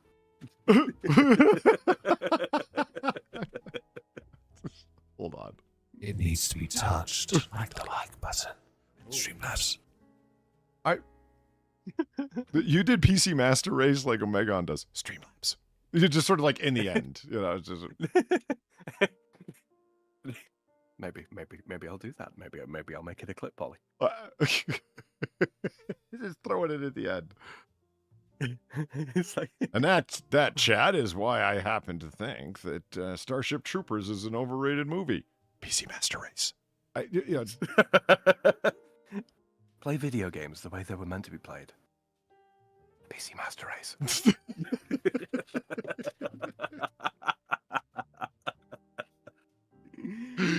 The first time I heard someone say that, I thought they had made up that saying on the spot, and I laughed my ass off. Only I found out that was a time-worn saying. What, PC Master Race? Yeah. Oh, no, absolutely. I had no idea. And then there was the first time I tried playing a video game with a keyboard and a mouse, and I was like, oh my God, these people are ambidextrous geniuses. I will say that there are a lot of games, an awful lot of games, I prefer the keyboard and mouse, right? Just the pointing, point and click and shoot, shooting games, keyboard and mouse all the way. And then there are some games that, in my opinion, cannot be played effectively with a keyboard and mouse. Stuff like Dark Souls, you need the controller. You really do. The video games that I like, Metroidvania games especially. Yeah, controller for the win. In my opinion, I'm not a heavy-duty gamer. You got a different opinion, that's fine. I'll just go, sure. But no, I think you're completely right there. How else? The Metroidvania games that allow you that like jump, and then you can turn the control, you can hit the D-pad in the other direction and slow your movement through the air and begin to slide backwards. I mean, sometimes you need to do that to be able to get to the certain level or land on that one pixel that you need to be on, that kind of thing, right? Precisely. Yeah, Precisely. I'm not sure how people do that keyboard and mouse. I'm sure they figured out a way, but I mean, hell no. I respect the shit out of the way like FPS shooters work, where it's like, no, you need the mouse because you need to be able to do the DPI adjustment. Well, I'm not big into it. Yeah, I can't imagine trying to do some of the Photoshop stuff that I do without the DPI on my mouse cranked through the fucking roof. That's why I've got it on a hotkey, the adjustment for that.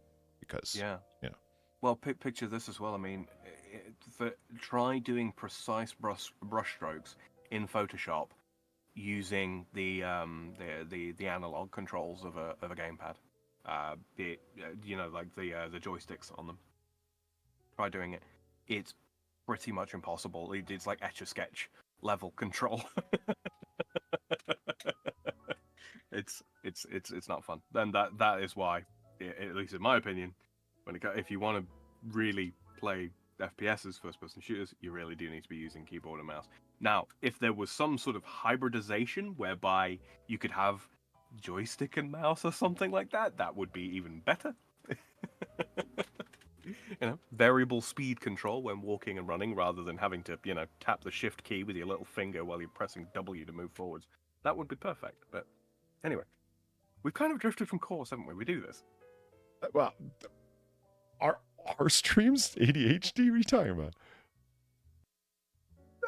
No, they're not ADHD. Each subject is connected. Yeah, well, yeah. I mean, it's just not always. It's not always clear how. Well, that's what we mean when we say stream of consciousness. Like the FPS shooters. What's my PIN number? Yeah, everyone says PIN number, so get off my back. What the hell? And ATM machine. Damn right. And I mean, I don't because I'm perfect, but y'all can't be like me. and then it gets inside baseball or like niche shit where it's like WMDs. No, just it's already plural. It's already plural. Weapon of mass destructions. Yeah, well, people go no because what happens if you're talking about just one? It's like I understand your point. It's just how is it said, if you know what I mean. It's right. It's just simply said WMD. That's just the way it's said. Like in documents, I mean. Right? Nobody in national security documents says WMDs, and if they do, they fucked up. But do people say WMDs? Yeah, of course, all the time. Don't correct them. That's just pedantic. There's plenty of fucking non-post-sibilated plurals in English. Sheep. Yeah. Sheep's a fine one. What have we got against sheep? Deer? I really don't think things like that needed a term, but they got one. Tautological statements. Like, really? Did you need to do that? Yes. I don't think so. I mean, this is just Tumblrisms where we have to name everything and categorize it all. No, I don't. I think it's just, we already had a word for that. Wrong. Justin Wilson will tell you all about it. It's. Good night, Frankie. Hey, have a good morning, night. rather. Oh, crap. Right. Good call. Boom. There it is. Happy New Year's, you commie bastards. Indeed. Happy New Year. Yeah, look at that. We missed the time. The future is now, commie men. No, they're not commies. They've just got, unfortunately, socialist-leaning leadership. But that's not important right now. The point is, Happy New Year. Mm-hmm. It's, you're not destined to be Newsomites. Don't believe it. Mm-hmm. Mm-hmm. After careful consideration, Polly, talking about New Year's resolutions and all that kind of thing. Uh-huh. I've thought back over everything that I've gotten up to this year, the arguments that I've gotten into on Twitter, and the flaming and trolling that I've engaged in, and after a period of great reflection, my New Year's resolution really is to become worse. Worse at what? Just worse across the board. Like worse even in, okay, so worse in your bad habits. Yes. Indulging in foods you shouldn't eat, etc. No, just mostly the Twitter thing. Oh, good Lord, Sam. Worse at being a sociable human being? Yes, I agree. Get off Twitter. Worse at being a Twitter troll, you son of a bitch? No, I don't agree. Don't do that. I'm not becoming worse at being a sociable person. I'm becoming better at being an anti-sociable person. It's an improvement, Polly, if you think about it. In the very particular way I've laid out for you there. Right. Right. Yeah. Doc, thank you for the $5. He says, Happy New Year to all my favorite alcoholics, and a Happy New Year to you too, sir. I think you're over in this region. Yeah. So yeah, Happy New Year. Welcome to 2024 in all of its glory. Indeed. Or lack thereof. I want to, I will become more toxic this year. Good luck to winter. I think that's what Sam basically just declared for himself. Oh man, I'm totally keeping this picture. That sad little French flag, it just kills me. Look, it's a half-mast. There must have been a tragedy. Quick, somebody get off to Clipperton Island and put the flag at half-mast. Do you think they've trained the crabs to pull the flag up? Better than stationing someone there to do it. Right. No matter how you cut that. The toxicity will increase until morale improves.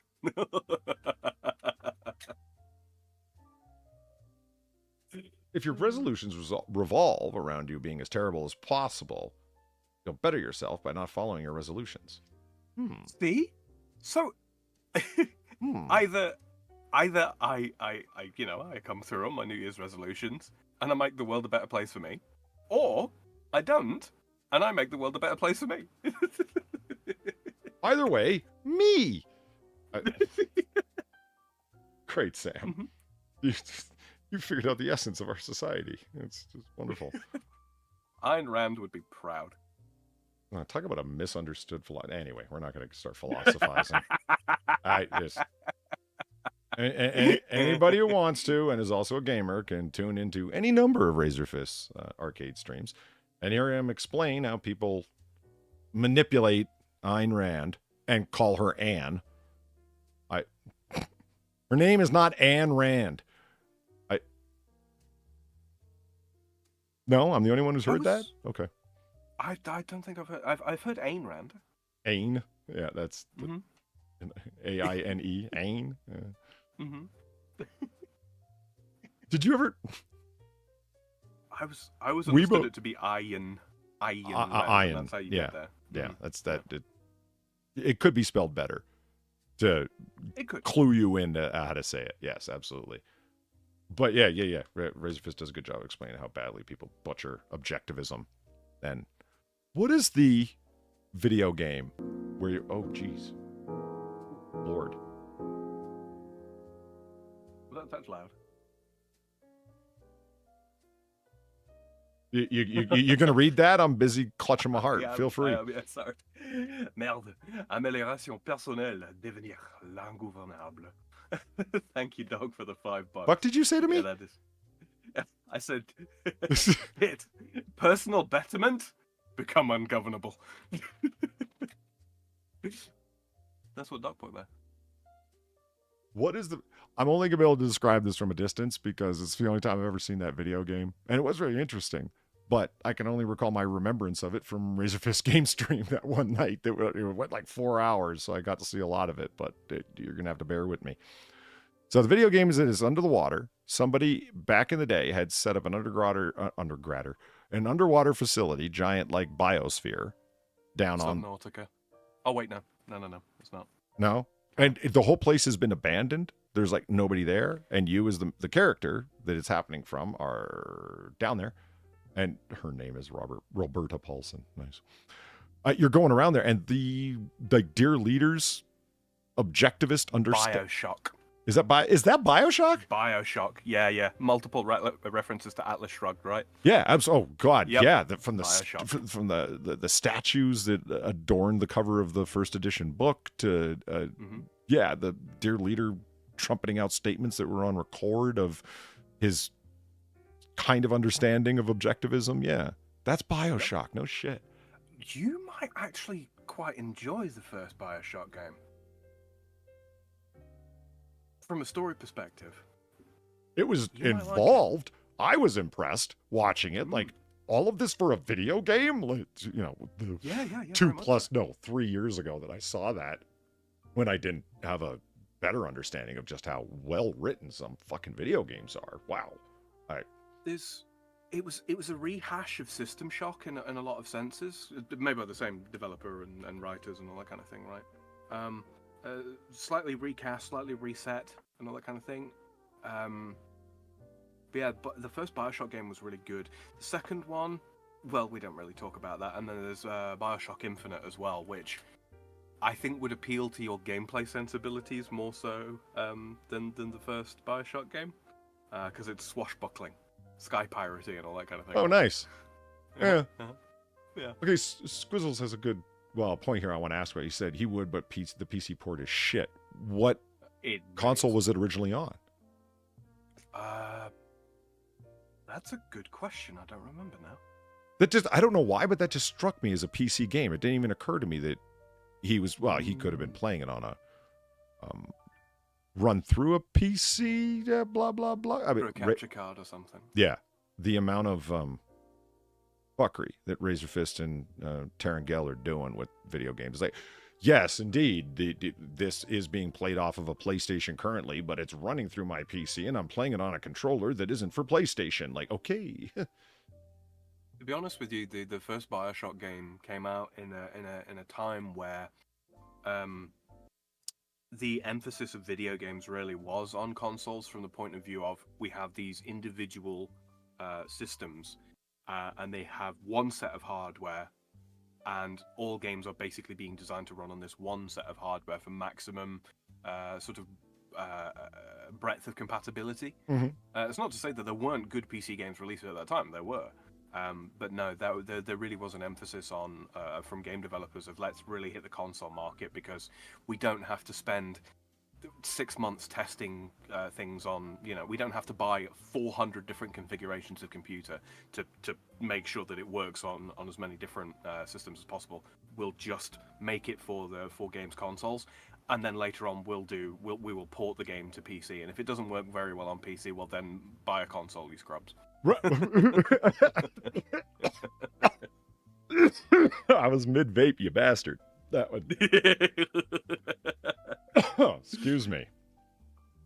Wow. Boom. I want to do that, and no, don't listen to me. By all means, Sam. Keep talking. No, sorry, I'm just thinking. I'm screwing around here. Maybe after we get the watch party stuff done, maybe we could do a review of the story of BioShock. Maybe that would be something that would be interesting. Does anyone want to hear me talk about BioShock? I think so. You are very, very capable of. I mean, you've done it with comic books. You've done it with movies and TV series that frankly are movies to incredible effect. Let me tell you, legendary online. I mean, video game stories, they do, at least the good ones. They're very much like TV series in so much as the good TV series. They have to have a good, strong story that can play out over a length of time in order to keep you immersed and hooked. Right. Right. That's. It's not like an hour and a half's worth of movie. No. The writing has to be on point and the pacing has to be on point. Right. It really does. And I think your expertise can apply to that. Absolutely. You know what was one of the most boring games I ever watched on Razor Fist stream? Because I'm a big Razor Fist fan, in case you can't tell. Omega on Razor Fist, some of my favorite creators. If you haven't checked out Barely Sociable, go. My very favorite creator on YouTube. His channel rocks. Right after Sinatra and Drunkle, of course. And Sam. And Far. Everyone's after them. And Kefki. Of course. And Kefki's going to come up here. She's only got 100 subs, did you know? Really? She's nearly at the 100 mark already. She's doing really well. Good. Well, I mean, that adorable ferret. I mean. Right. Excellently drawn, excellently animated. Yeah, and who doesn't enjoy Drunk Far streaming? I mean, I know I watch. I do. Right. I mean, that's how you know that, like, I always appreciate the people that type in chat without saying. I always appreciate the people that are active in chat, but I was trying to remind myself that not everybody who's typing in chat is everyone who's listening, because there's 85 some odd people, which makes me wonder about that like ratio. But anyway, I digress. It does need to be touched. Yeah. Come on. It needs to be touched, like the like button. Streamlabs. Streamlabs. You know what's funny is that I forgot. Master Race. There's a whoa, really quietly in the background if you listen for it, of that clip, and I always think someone's going whoa, and I'm like, what? Too close to your ear? I was like, no, it's in the recording. I just didn't notice that when I was clipping it and amping it and adjusting it over in Adobe Audition. It's just, it was, who Omegon was streaming with when he did that for his drunk birthday stream. It's like, whoa. Anyway, Kefki's going to come up here in a second because there's something I want to talk about. But before we do that, I'm a big fan of Razor Fist, and there's this one game that he plays constantly because he's into stealth games. Your creep and strategize and whatnot type games. Okay. I don't know how to describe it other than this. And someone's going to nail it because y'all are gamers. And I mean, it only took seconds for someone to go, Bioshock! Like, it was like, oh, holy fuck. So he's in a dungeon, going around, and it seems like 50% of the man's gameplay is shooting out torches with water-tipped arrows. Right. Well, I mean, that's 50% of the gameplay. That's the main thing I remember. And when it's like, okay, this is coming on, that's when I stop watching. And it's not that I mean, I don't mean I turn the stream off. I mean, I just listen. I do whatever the hell. Photoshop, edit, paint minis, etc. Fill my time with other stuff, and that becomes like a audiobook or a audio podcast where I'm just listening to the stream now. Dishonored? Thief. I thought Thief was techno. Like, it was, you were sneaking into a techno building and you were a cyber guy. Thief has been made and remade so many times, and they've completely lost the soul of it in the modern reboot. It's bad now. It's real bad. They boiled down what was originally really quite a good, almost character-driven game into something where the main character is like a boiled down Batman character. It just, I am the night, and that's all he is. The early Thief games were I mean, they were stealth adventure. Yeah, this is the game. Yeah, forever. Thief Deadly Shadows. Forever. Like, I'm not trying to be insulting. I'm just saying, like, seriously, 50% of the gameplay seems like it's shooting torches with water-tipped arrows. Like, and I get it. You're trying to put the light out. It's part of the. And I was like, oh, that's clever. How are you going to put a torch out if you hit it with a regular steel-tipped arrow? It won't.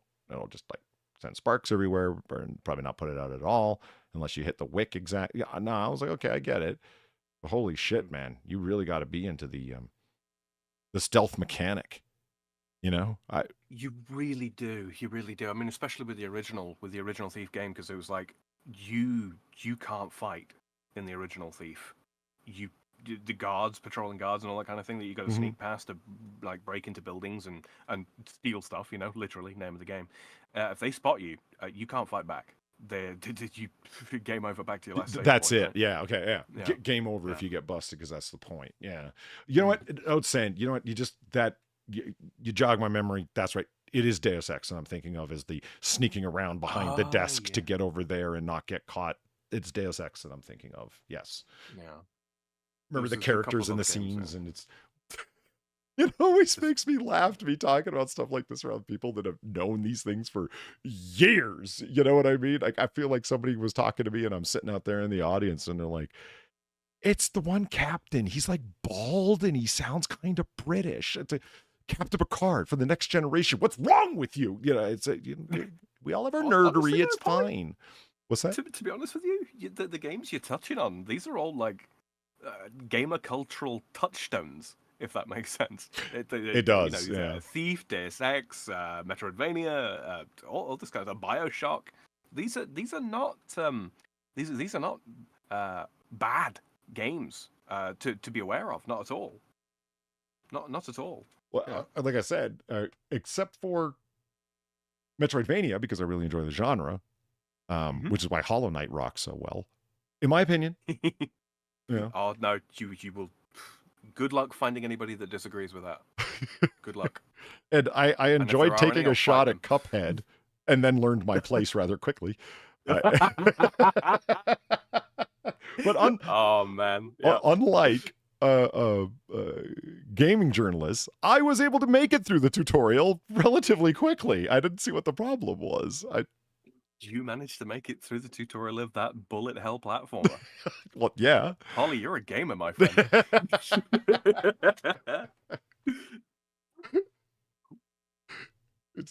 It was just midnight here, Divine Petulance. Yes, out there on the West Coast, and we celebrated it accordingly. That's why we've got our map right here, so we know what's what and when. And the Hawaiian Islands that are a little bit off your screen right now, but we're keeping an eyeball on you. We know you're America too. Oh yeah, and all the way up to right off the map, Dawson. Is still in Canada. Oh, you know what? Actually, coming up in a little over half an hour. Anchorage, we haven't forgotten you. We'll celebrate. Unlike the rest of the world. Yeah. I mean, I cannot. Oh yeah, I can. Yeah. Whoops. So it's off your screen. It's not like I can make it smaller. I'll just control scroll. I mean, I understand why things work the way that they do. I get it. It doesn't mean I can't make fun of it. Right. I mean, you see this time zone, and it's like, oh yeah, right, everything's making sense, and all of a sudden, whoa! I just, because we don't want to be in the same time zone as Hawaii. Fuck them. It's like, yeah, but you're in the same longitude. Like hardcore, you're in the same longitude. What are you doing? It doesn't matter.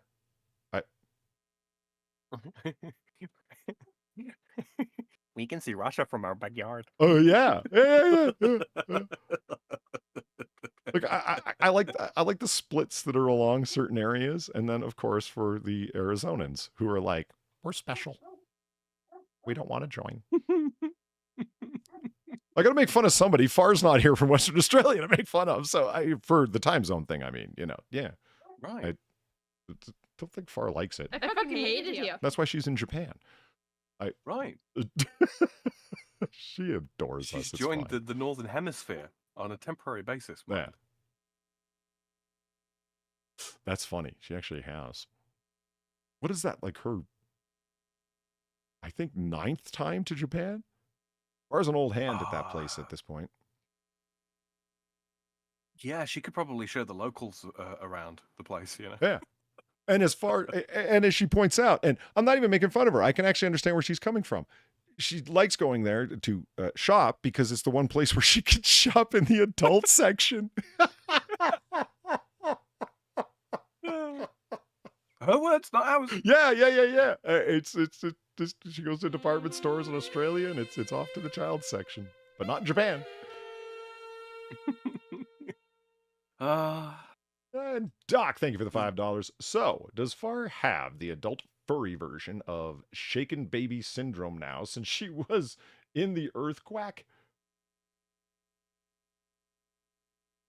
Yes. Yeah, I'm just going to go with yes. Yes, she does. Was there an earthquake in Japan? Yes. As for one recently, I don't know.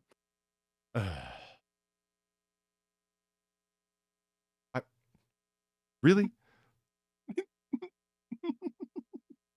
So before we get on to Ollie, I made a New Year's resolution, man. Come on, I've got to at least try to subscribe to it. So before I jump on to something else, Sam just gave me a good segue. Kefki has been helping me out, and I'm going to go with and have some fun with an animated otter for live streams, because that's going to be fun. I'm not going full whatchamacallit. The sickos, they pay money to see the fake anime girl dance. What? VTubers. VTubers. Thank you. Yeah, I'm not going full VTuber. But I do want to be able to have faces like this when Sam says stupid puns and dumb lines, and this is the I'm going to be wearing whatever I keybind this to is going to be used a lot when I'm streaming with Sam. I'm just saying. Yeah. So chat, get used to seeing this. You'll be seeing it often. Yeah. Kefki does a really good. She hand drew the various facial expressions, and they look good. They work well. That's just going to be like, oh God, Sam! Like that's just painful.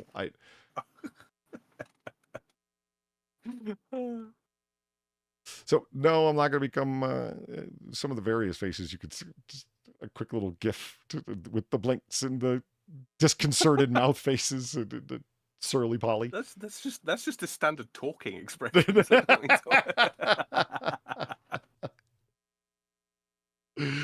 I think that's going to be fun. We'll see. It's not going to be... yeah, it's going to take a little bit of work to put it all together behind the scenes because I want it to look all right. That's exactly what a PNG tuber is, Polly. Uh-huh. Yeah. The PNG stands for Polly's New Graphics.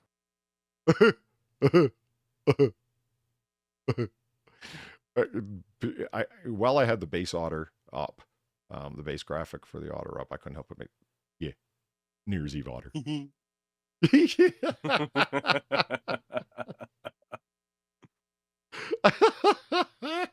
He's got a little...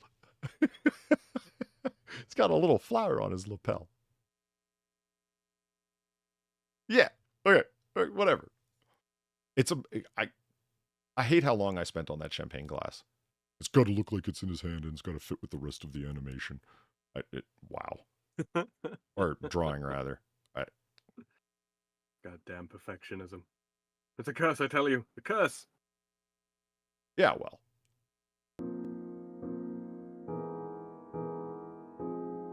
Thank you, Doug, for the $5. It says, I'm gonna suck at pronouncing this.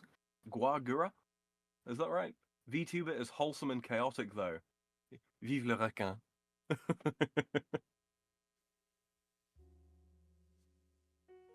Long live the shark. Uh-huh. Yeah. Yeah, that brings to mind another... boom. Did I not bring that up? I don't think I did. Oh, wait. Yes, I did. I just brought it up in a different way. Divine pétulance. Pourquoi on me doute? What? Que pourrais-je faire? Are you telling off the people that are asking about your persona? I'm telling off Divine Petulance. Oh. Well, not really. Ow.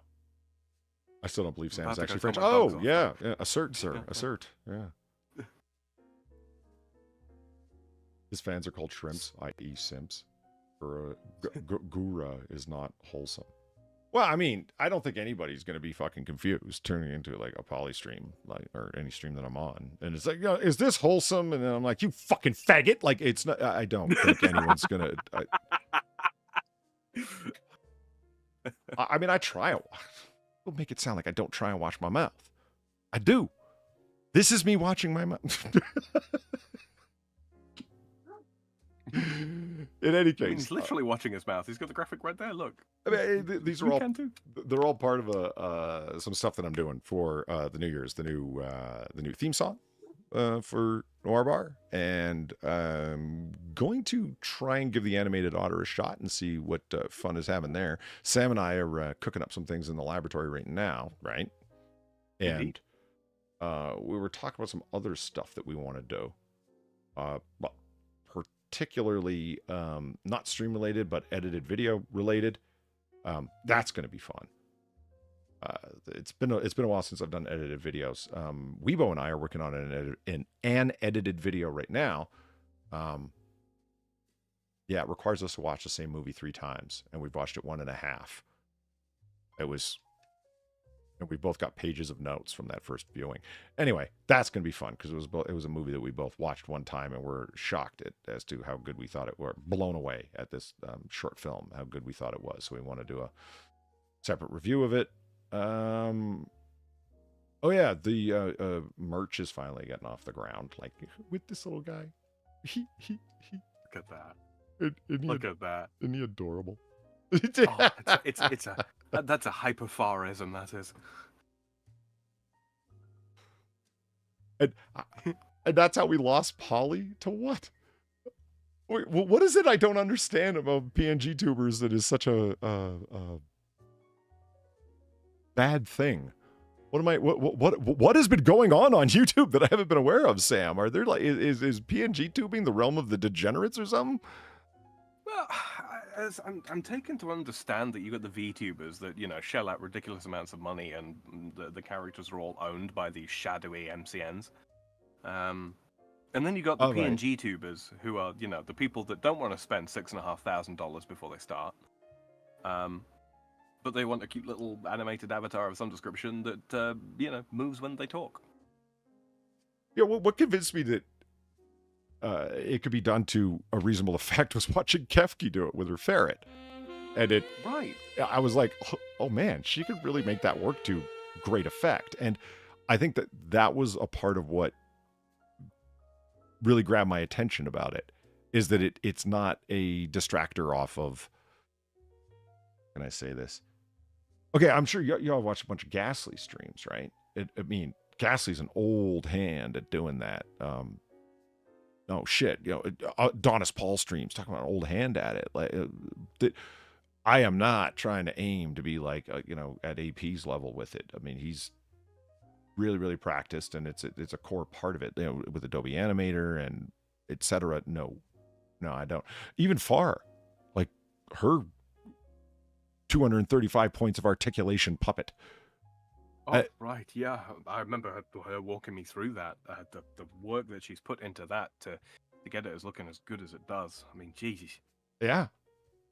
And it's look, they look great, and I'm not saying that they do. I just don't know if I can keep that up or would want to for 5 hours. What am I, a VTuber? I guess that's part of it, right? Is it when I think of straight up like Adobe Animator webcam capture in terms of articulation, I don't think of anime character waifu VTubers. I think right away of Far and Ghastly and AP, and I think of those people first. So it doesn't really occur to me that there's an entire realm of degeneracy out there around it. But fair enough. If you think about it, I mean, technically speaking, if you go back and look at like Monkey's old edited content, that's a very, very rudimentary form of the exact same thing. Yes, the different facial expressions as he's talking and all that kind of thing. Yeah, it is when you're. I mean, that's a very old school way of doing it. There's YouTubers that exist right now that still do that very, very same style. Like I said, I was interested in it for live streams and seeing Kefki do it, and to reasonable effect, and it was simple, but it added a little something to the stream, and I'm like, that's the level I want to be operating on right there. Like watching her game streams, like it's just a little something added, but it's not motion and whatnot, and you're watching it to be focused on that. No, it's just something else there. I mean, consider the brilliance of like what Kefki does, and Far as well for that matter. They're running it off a laptop and an iPad. This is not, this is not, HAL 915,000 required to do this kind of thing. Do you know how inept you just made me feel? Thanks, man. I mean, I'm running off of a desktop with 2 screens, and I can't get a fucking stream up on time, man. I'm talking raw technological power. I'm not talking skill. We all know you're a failure at that, Polly. And Doc, thank you very much for the $5. Sam's persona. The first picture is exactly what I imagined Sam would look like wearing it. I want to see this. Along with a link. This is what Doc imagines Sam will look like. And, good Lord. Hold on, it wants me to prove that I'm human. Just because I'm operating behind 3 VPNs. That's what. No.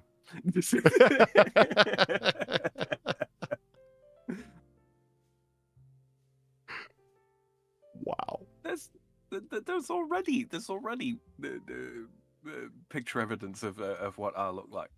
That already exists. It's in Far's sketches in simple form, and then the artwork that I use as my avatar here on YouTube. We've shown that before, haven't we, Polly? We have, yeah. Yeah. Sorry, I was just reading chat, and it's like, yeah, Ghastly and AP started before VTubers became a thing. You're damn right they did. Yeah, it's just VTubers have a I don't know, a vibe around them, whatever you want to call it. You know what I mean?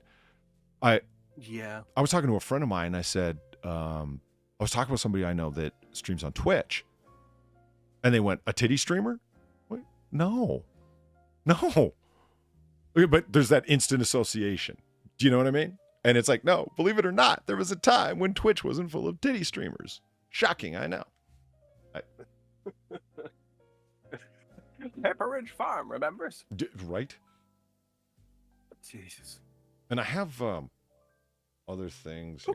Sam, let me just talk about things being co-opted and colonized. Well, that was a really old discussion point that people brought up, and I still don't know how to take a position without sounding like extreme centrist, middle of the road, obsessive. Where it's like, okay, I've been to comic book conventions, sure, yeah, of course I have.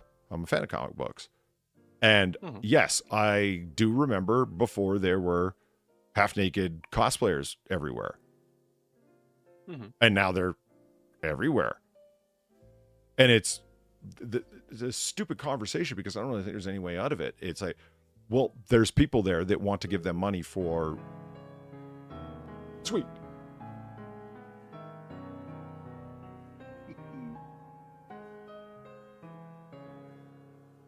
Like that. Don't compare me with those harlots. Thank you very much, Ruffle Waffles, for the $25. Happy New Year, Samael. Happy New Year to you, Ruffle Waffles.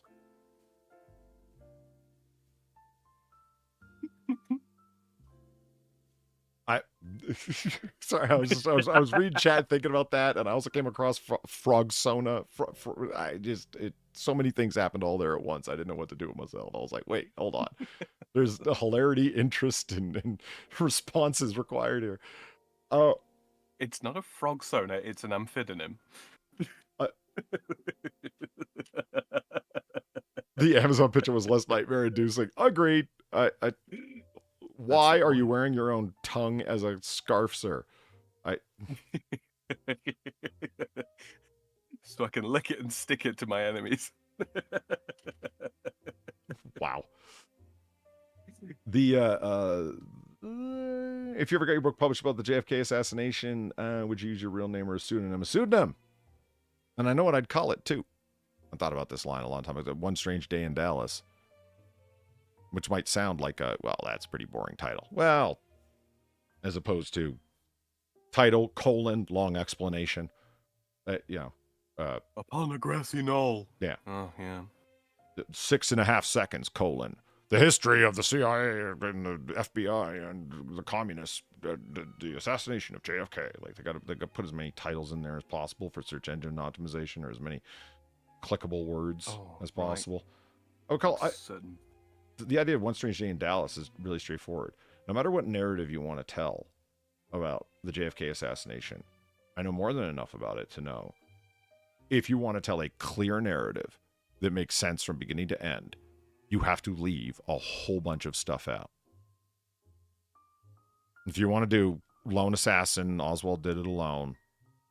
One crazy guy with a gun that decided on his own and happened to get in there at the right time to manage it, and happened to have a job where the president's motorcade was driving in front of the building where he had a job, the Texas School Book Depository, where he only started working a couple months before.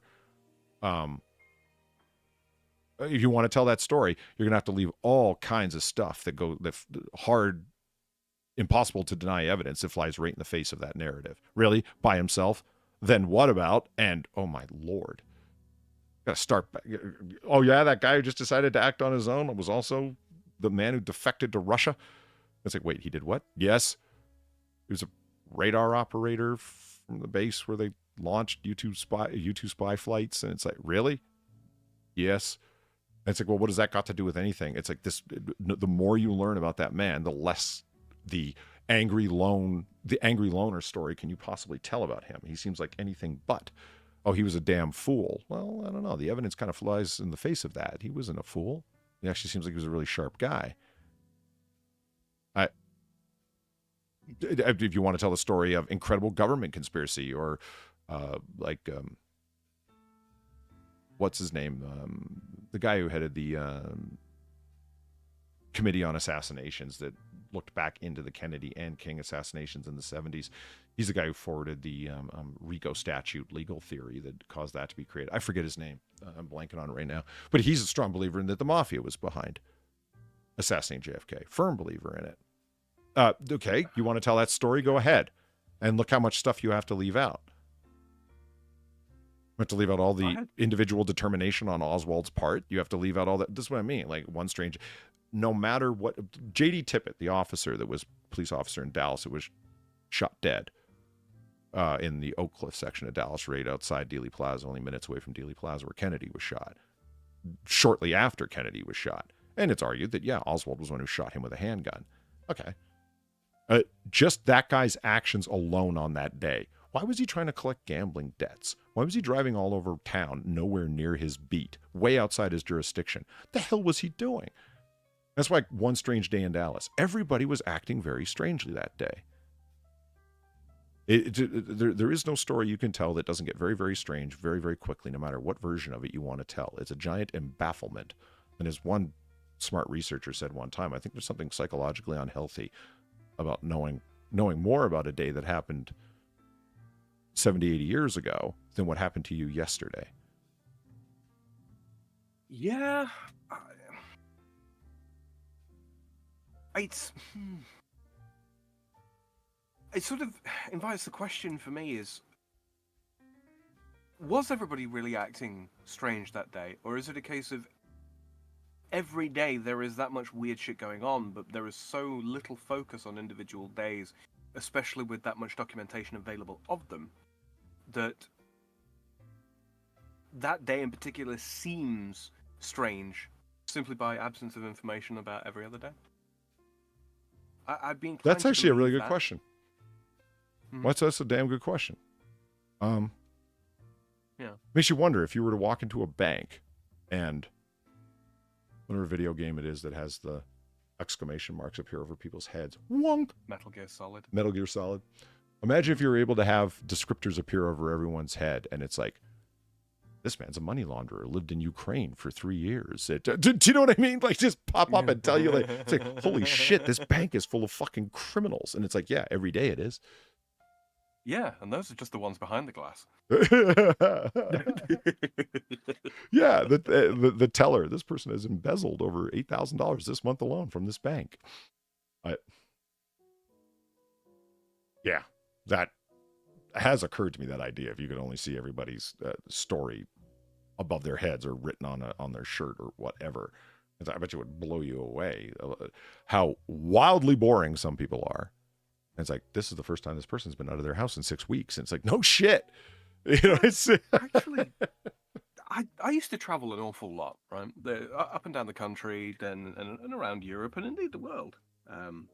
Work purposes and you know, romantic purposes as well. And on more than one occasion, going through sort of, you know, not sort of super rural towns, just towns that are, you know, a little bit out the way, and realizing that every single house I pass has probably got like anywhere from 10 to 50 years of history of the people that have lived in it. Everything that they've done, everywhere that they've been, every conversation that they've had, each of the thoughts gone through their head. Every single house is like that. And I'm passing thousands of them. Like, you want to talk about feeling very, very, very, very small. Never mind looking up at the stars. There's enough to go by here. Oh. And how much repetition there has been as well. You know. Gilcano just made me think, this person doesn't think about the Roman Empire almost ever. A woman. Right. Right. Which...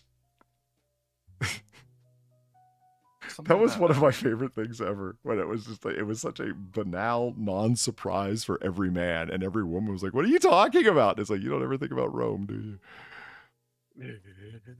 Which is weird when you consider that women are typically the ones that think of everything as all being interconnected. Yeah.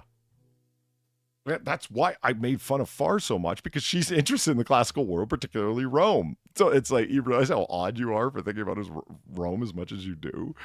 You got to have exceptions when you talk about all men, all women, whatever. Yeah. Maybe she really is male-brained. Maybe it really is a thing, Polly. Nice.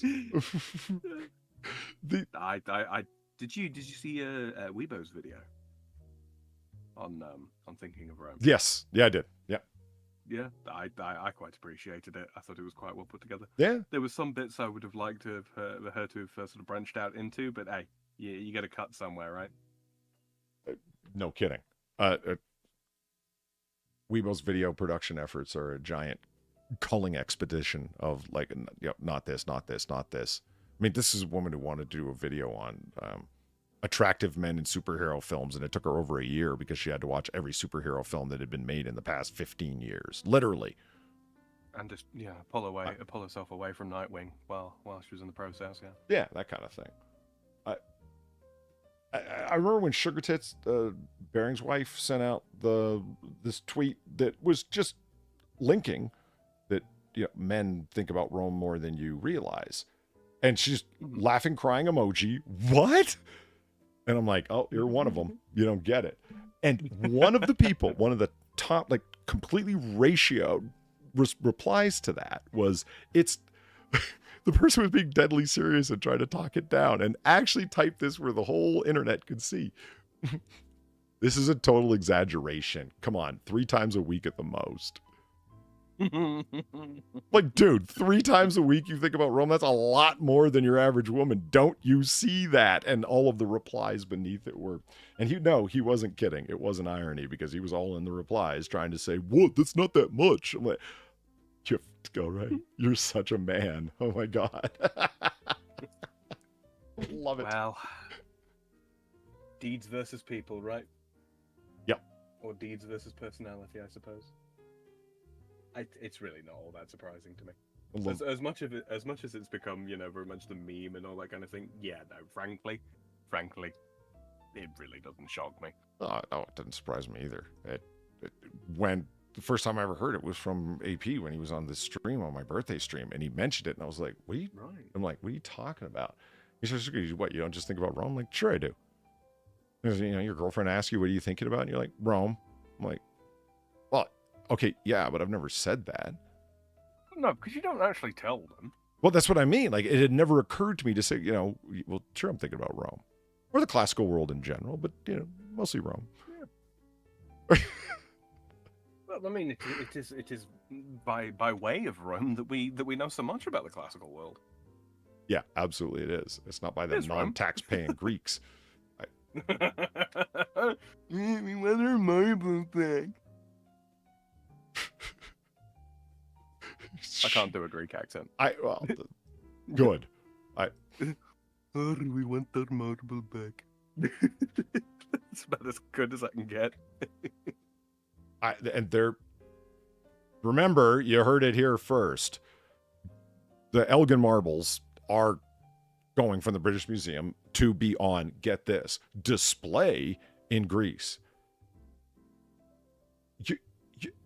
You have to realize they're not going to give them back. They've been bitching forever. We want them back. As soon as you realize that there was money in tourism, then you wanted them. Up until then, you left the place in complete disarray and decay. And then you realize you could make money off of tourism because people were interested in ancient Greece. And now it's like, where's our marbles?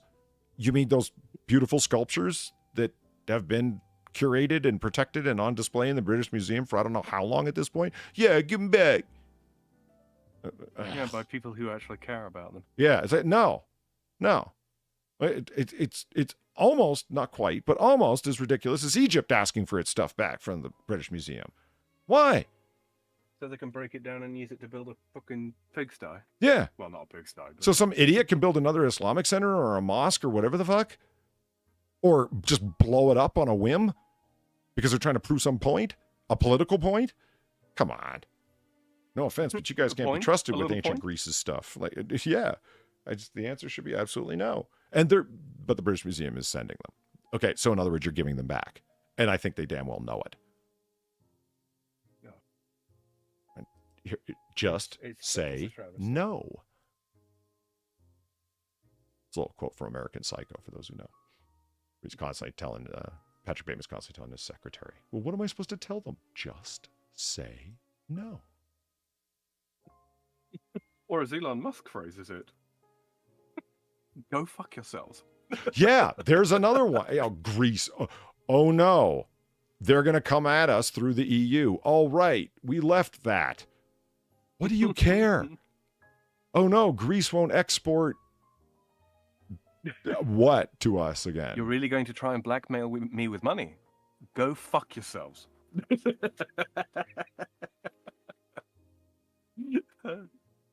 Yeah, it fucking bugs me. So, before we move on to something a little bit more content-oriented. Yeah. Oh, yeah, I wanted to show you guys this. I've been working on this forever because I've gotten this new software that I got from perfectly legitimate sources and trying to upgrade video content. Upscaling, whether it be video or Topaz Studios for Gigapixel for still images. And I'm having a lot of fun with AI augmentation. And I was able to... Oh, Sam, am I sharing for you here to hear? Yes, I am. You are, yeah. I make no guarantees you'll actually be able to hear this, Sam, but you've already heard this, so shut up. You'll recognize it when you see it. But chat, I want to make a donation out of this, but it's just like, I'm not even finished. The settings are so complicated for this. Once you get it, you get it. There's a really stiff, sharp learning curve, but you have to, much like Photoshop, it seems baffling when you first start, but once you get a hand on it, you're fine. Boom. I found this clip from back in the day that I remembered, and I was actually able to go locate it, and I'm absolutely going to... This is along with the new autorisms and the merch and the new theme song and some of the new looks for the bar and other stuff like that are all new stuff that I'm doing on, Noir Bar and on AAA. And I'll talk about new stuff there on AAA.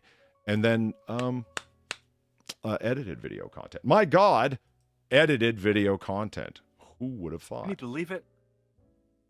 Yeah. And like new and different donations for Noir Bar, and this is absolutely one of the ones I'm going to use. Sammy Davis Jr., because I'm a huge Rat Pack fan, and Sammy Davis is one of a kind. And just look at this clip. Oh, yeah. It's so much fun. As I walked out in the streets of Laredo. Let me just minimize that so it can get on screen so y'all can see it. There's something that I would like to do. Work on a little bit of auto sizing per given dimensions. Sam, go. Right. No, I have no idea. I'm assuming that there's ones and zeros involved. Let's say I had a given dimension, like the frame size on screen is X by Y, right? Auto resize a video player or a browser to the dimensions X by Y.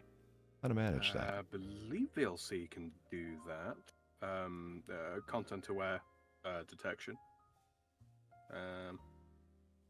Yeah, I think it's possible to do so. I'll have to look into it through VLC, and then we'll just take the VLC source and then feed that into OBS. Fair enough. Actually, what caliber is it? Sammy has a single action army, and it's in 45 long Colt, and he performed. He only had 3 pistols that he performed with, and they were all, if you were to load live ammo in them, they would fire. But he never kept live ammo anywhere near him.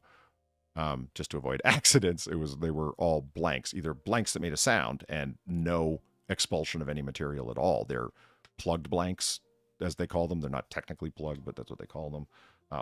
No ejecta, just sound. And then the other ones that put out a muzzle flash. So don't point those in someone's face. That's how you get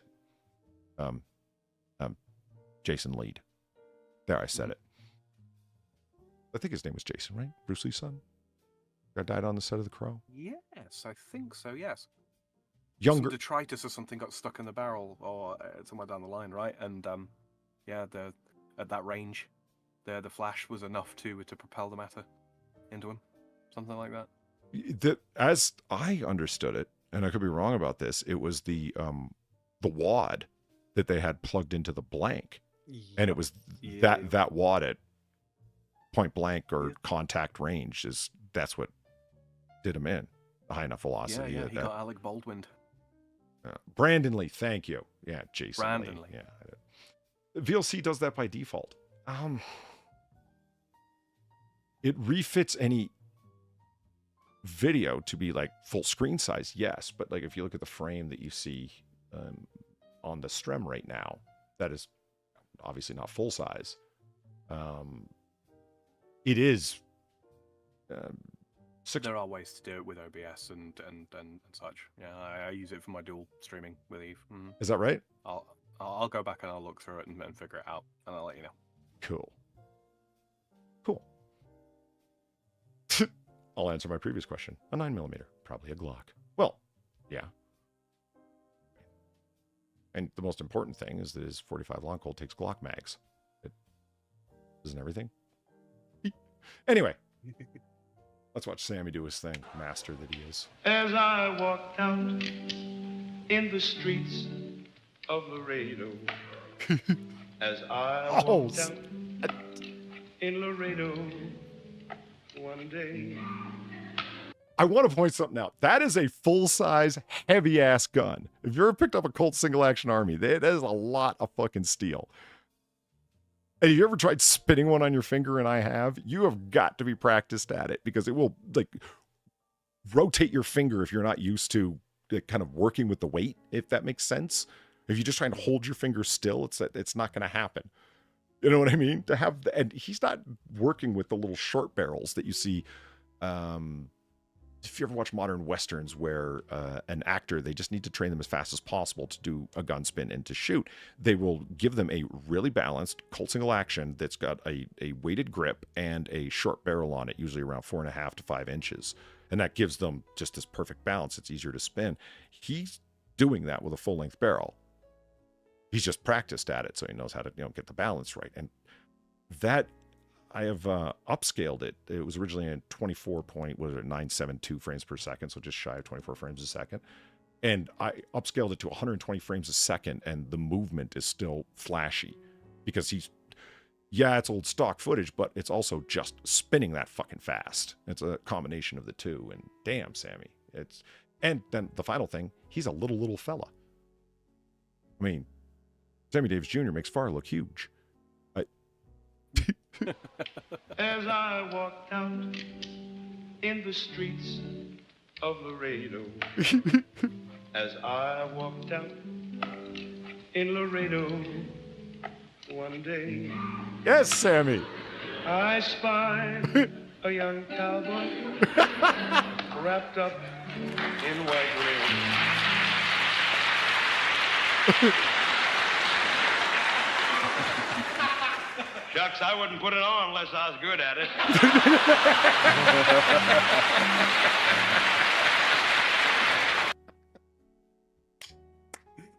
Yes. A gentleman and a scholar. Oh, man. One of a kind. I love it. Yeah, I'm going to clip just the very end of it short to that, and I got to have that as a donation. Just legendary moment, man. Woo! Love it. So, want to do a Zillow? Let's do a Zillow. Let's do a Zillow. We got 2 different Fred Flintstone houses, which are interesting looking, but I don't think they're as interesting as the one that you sent. So let's just take a look at this. One that you sent. And I'm like, what's Boyer Lynn? Leave it alone, Sam. I get it. Boyer Lane, Taos, New Mexico. All right. And we are going to go full screen. Be that way. I've got a button for this. I believe I've got a button for this. Oh, maybe not. Hold on. I think I do. Just... Small Sammy, huge cojones. Indeed. Nope. What the heck? Why are you making my life hard? Why are you making my life hard? What the gosh darn fuck? What? I didn't say that. 2 8 Classic screen cap. Oh. Everybody loves when I do stuff live. It makes it feel more real that way.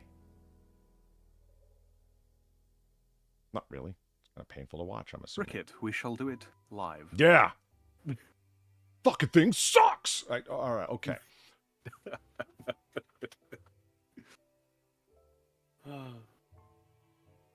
Boom, like so. All right. There we are. I'm done for the night. Later, folks. All right, you have a good night, Ryan Corpse. you don't want to explore this ridiculous house with us? I mean, come on. Good fun. Look at this old guy. And it is a short run, so Teos, this will be a ride. Because of my terrible pronunciation, you happen to know that this place sucks. Wow, it really does look like they have a prefab house that they didn't know how to put together. Looking at it now.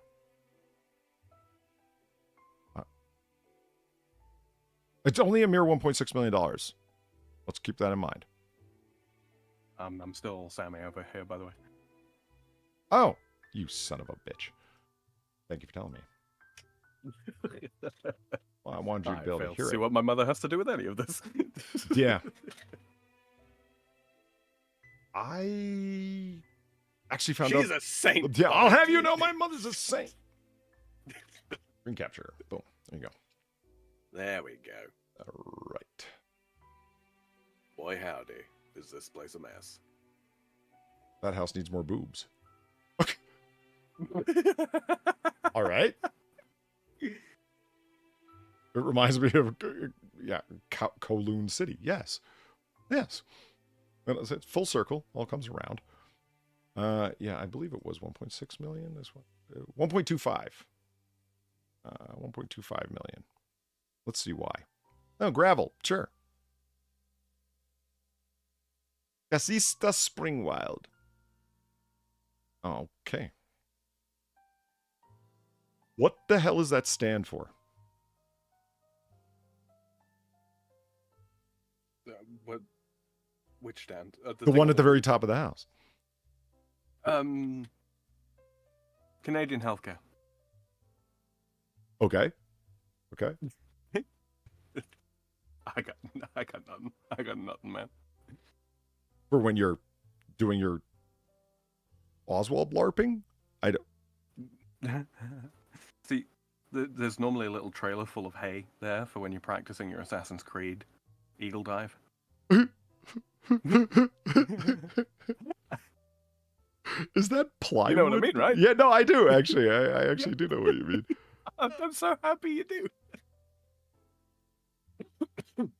He's a gamer, boys and girls. That's right. I know Justin Wilson gets it. It's like the house came from IKEA. It's like, right. It looks like it's a prefabricated house, and they didn't know how to put it together and just kind of guessed. Again, big railing, not... Wow. That really is hanging off the front as a dive zone. Why? It looks like they're fixing to put a rail gun of some description up there or something. Right. Like, I mean, there's no... You can't tell from the foreshortening or whatever you want to call it from this angle that there is... I didn't realize that this whole... I thought these were water pipes or whatever that were running up and down here. If you know what I mean. It's a support member, isn't it? Yeah. Yeah. But when you see from this side, it's like, oh, that's to support another platform off the triangle room that also has another platform above it. All right. Is that a slide? Coming off the platform? Could be. Some sort of angled gantry to get up there? I don't know. Right. Yeah. Okay. I can't wait to see that bedroom. Got to be something weird going on up in there, right? You don't want us to see inside, do you? I'm trying to work out what their angle is, Polly.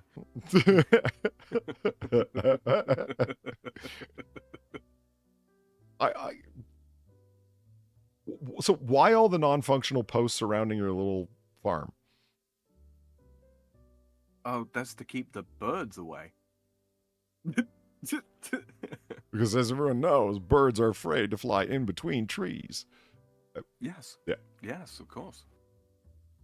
Okay, so you've taken nice pressure-treated oiled wood and have done this with it. Okay. Is that Made an a actual... colossal mess. Is that lumber that's leaning up against the support structure there? Or is that an actual twisty tree that's growing out the ground? It looks like they've taken a twisty tree, yanked it out the ground, and just lent it up there. That's sad. I mean, I don't know. I picture that kind of gnarled nightmare and physical expression of depression is common throughout New Mexico, so I thought it might just have been growing there. What the non-European hell? I am overcome with European existential ennui. Or New Mexico ennui. It's a thing. Look.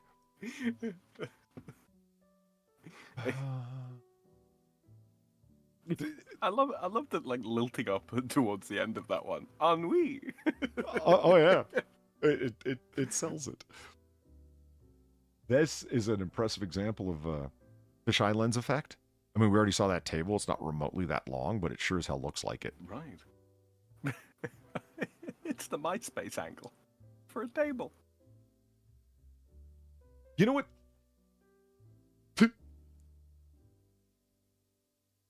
You know what's actually interesting about stuff like this?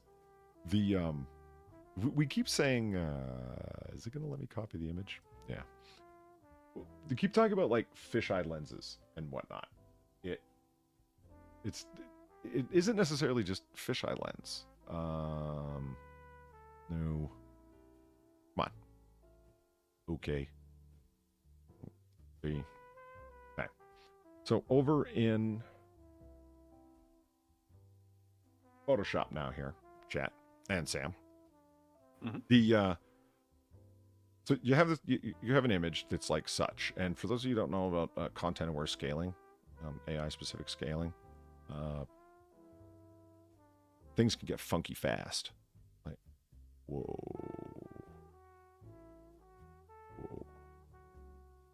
I want that table to remain long.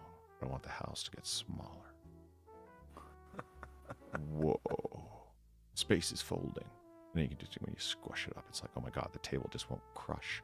Yeah, content-aware scaling is fantastic. And I think that is what has happened here. You could protect certain areas of protect certain areas of the image and only crush other things. Like if you only want a content-aware scale, one side, let's say up to the edge of there, just select it, content-aware scale, and then do that, and it'll only crush there.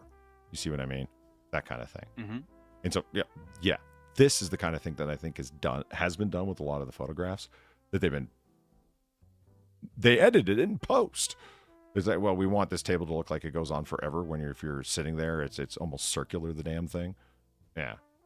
Yeah, either that or they've taken a much larger picture, a much broader picture here with the fisheye lens, and then cropped off most of that to the right.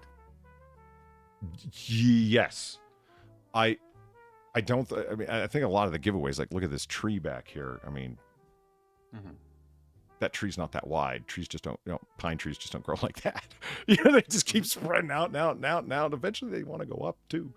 I don't think the house warbles out in this way either. I think that's part of the distortion as well. To that extent, yeah. You know what I mean? It's just something I noticed where it's like, I never even thought about that. It's like, wait a minute, I don't know about all these photoshopping techniques. I have that softwares. And it occurred to me, I don't think a lot of the stuff that I keep attributing to a fisheye lens is actually a fisheye lens. So anyway, I digress. Okay, that's a nice view. Very nice view. Yeah. Not gonna lie. Mountain. Yeah. Is it 1.25 million to live in a misconstructed IKEA house? Too much? Probably. Yeah, I'd say so. Well, you son of a bitch. Sam, it's been a long-standing dream of mine to have property with a babbling brook.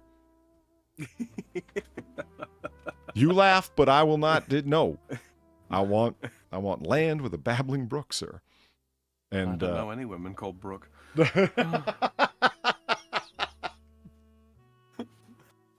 I must be tired because that was really funny. And why would she come with the land? Yeah. Well, hey, whoa, hey, it's just.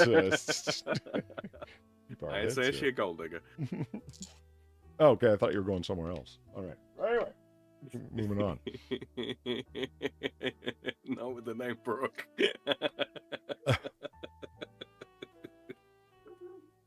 That's a nice view. Is this Montana? No, I didn't think you were going to get... Well, shows what I know. I didn't think you were going to get that kind of view in New Mexico, but obviously you are. Apparently so. Maybe no, it's right are on fake the border. mountains. It's just a facade. Do you think if I keep calling it Better Mexico that I'll run into somebody that calls me a racist? Well, I fail to see how. Mexican is not a race. Good point. Good point. Yeah, my friend's moving to Better Mexico. I mean, I don't even know if that's a babbling brook. That very well might be just a swampy slime hole. That water is not moving. They just took this picture like this to make it look like it did. Now and then I show up here expecting a cool running stream with little fishes and whatnot in it, and it's a slimy skank hole with mosquitoes coming out all the time. Mm-hmm. Mm-hmm. You know, you could Latinize it, I suppose, a little bit. Mejorico. They really don't want us to see inside. They really don't. I mean, now you're showing us tables that just have a whole bunch of lumber on them.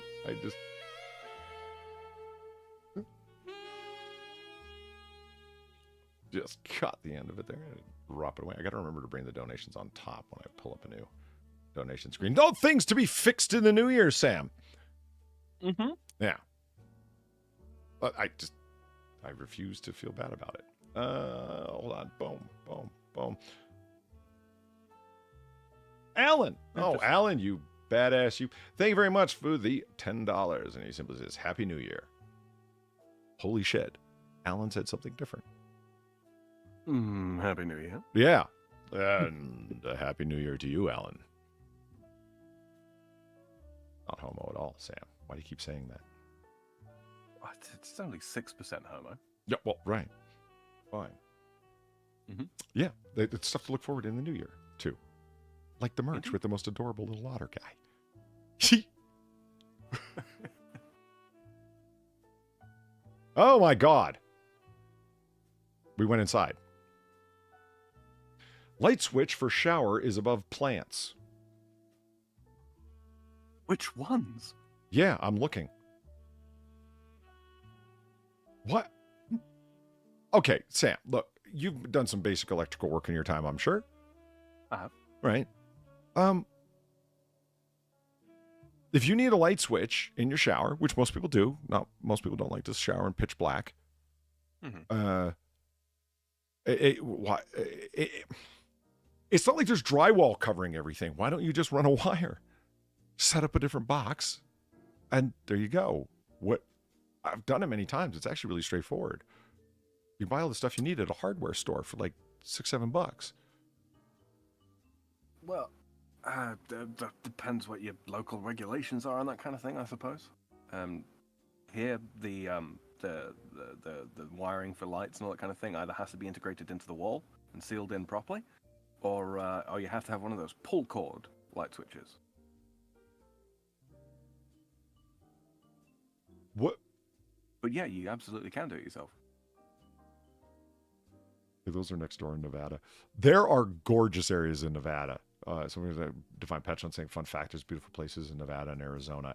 Arizona, tragically, I don't know very well, but I'd like to because, you know,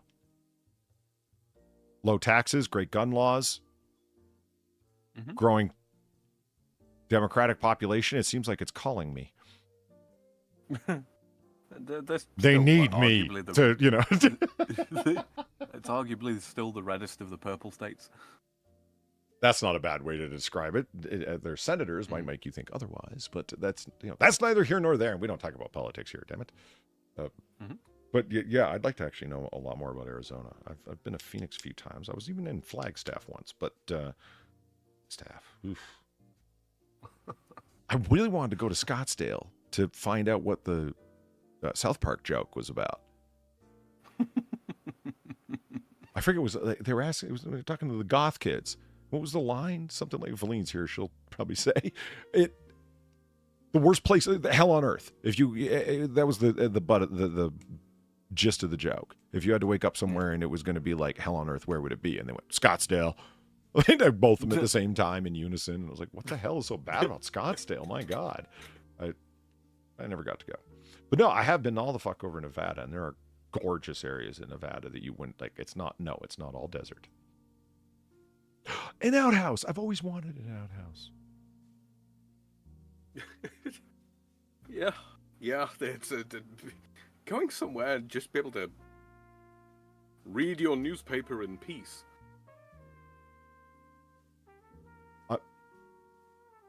Actually, really quick question, Sam. What do you mean regulations? Are you trying to tell me that in France they regulate what electrical switches you can put where?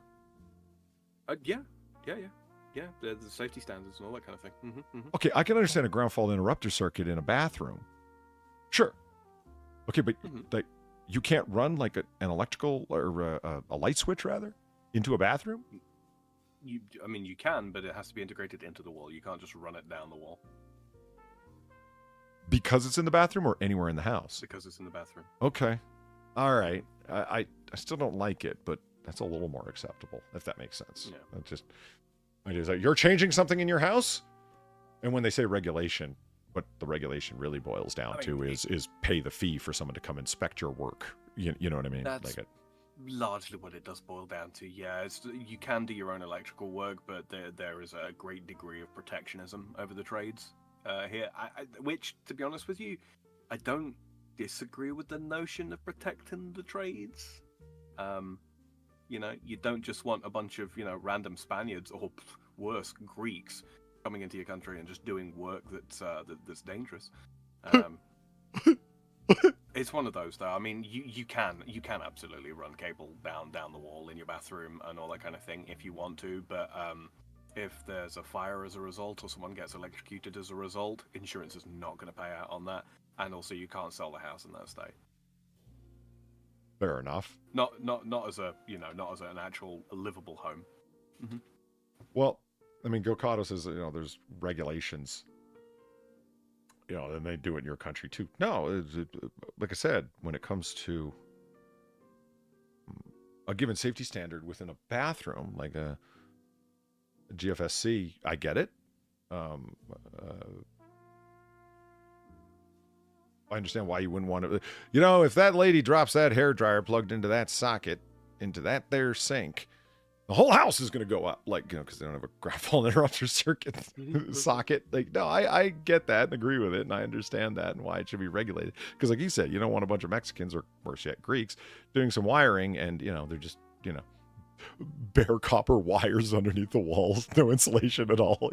I can only imagine. Everything's held together with wishes and hopeful thinking. Electric dreams, if you will. Yeah. I mean, with that said, like the room I'm in right now, if I wanted to run, I want another outlet over here, and for whatever reason, I just didn't want to use a power bar. Yeah, you're absolutely fucking right. I could. I'm stopping that. And would it fuck up the insurance? I would return with what wouldn't. Mm-hmm. If an insurance company could find a way not to pay, it's like you stared at that electrical outlet, thus invalidating its electrical approval. They'll do it. You rendered it timid. Yeah. Hey, how many times did you plug and unplug appliances from that socket? I have no idea. Oh, I see. No record keeping whatsoever. We're not paying. Yeah, bureaucracy really do be like that. Can you tell? Can you tell who lived here? Is that Trump? Where? On the top right-hand corner, in blue. It may well be the greatest painting ever of Trump. It's really just the best. The best. It sounds wrong when not done in the voice, doesn't it? Yeah. I don't know what kind of painting this is or paintings these are, but they look rather close to on like oil paintings on black velvet, and no. Mm-hmm. Can I tell who lived here? No, I have no idea. Who lived here? An artist. You think so? Yeah. Because they put their paintings up on particle board? Mm-hmm. And that and the general disarray. Fair enough. I want to believe that tree is actually that wide. That would be a grand old tree if it is. Zoom and enhance, Polly. No, I think we've done enough Blade Runner-isms for one night. I just, but just for a quick reminder. Holy shit! Oh, Christ. It just. The more I see it, the more depressed it is. It's really something. I mean, let's look at that hallway, though. Whew. There's a reason I didn't close this tab, man. I don't know what I'm going to do with this picture, but I'm glad I have it. This street is so depressing, dark, and dank. Not even rats run up and down it. They're afraid of getting shanked. No, you go into the walls. They've got their own little alleys just like this, but they're rat-sized.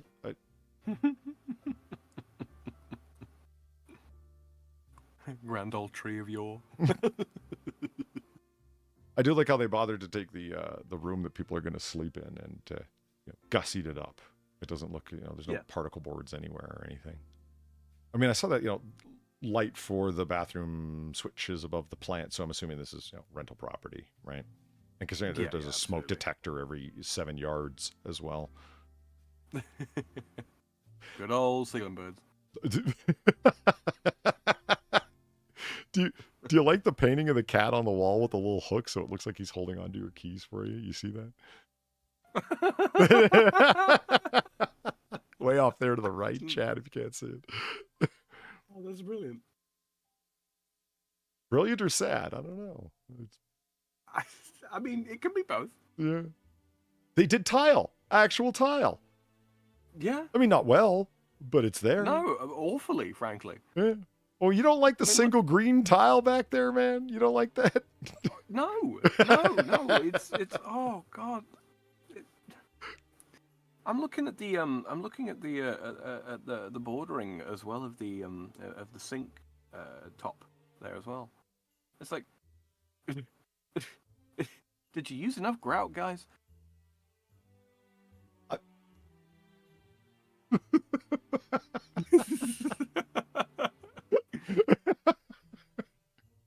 We're just turning into carpentry and masonry pricks, you know that? Like, right? Yeah, and you know what? Justifiably. When you look at a place and you think, I could do better than that.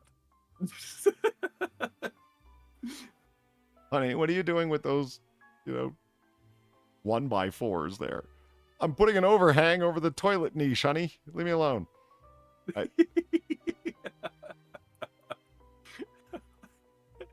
But why? Because I want to be able to fart without people in the kitchen hearing it.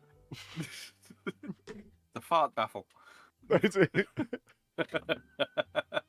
don't know why they have the popsicle stick overhang. I don't actually dislike it. It looks like it was reclaimed, honestly, because a bunch of them have holes in them. So I figured that they were attached to something else first, and they're like, well, we're not throwing these giant popsicle sticks out, and they found a place for them.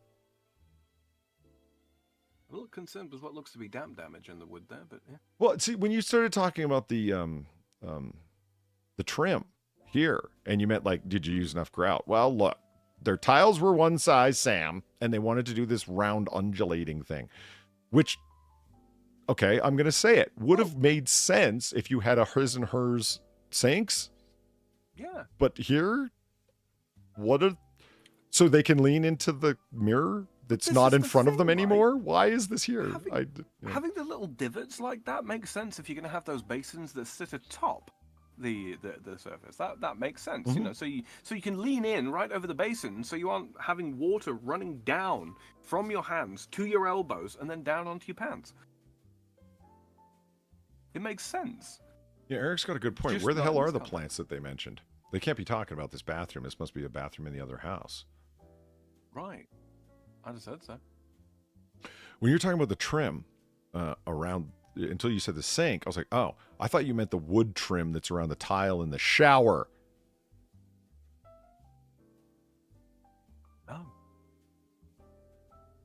there's going to No, not at all. there's going to be some water damage. Yeah. And I sincerely hope that that's some seriously pressure treated wood and oiled and whatnot. Yeah, because linseed for days. Yeah.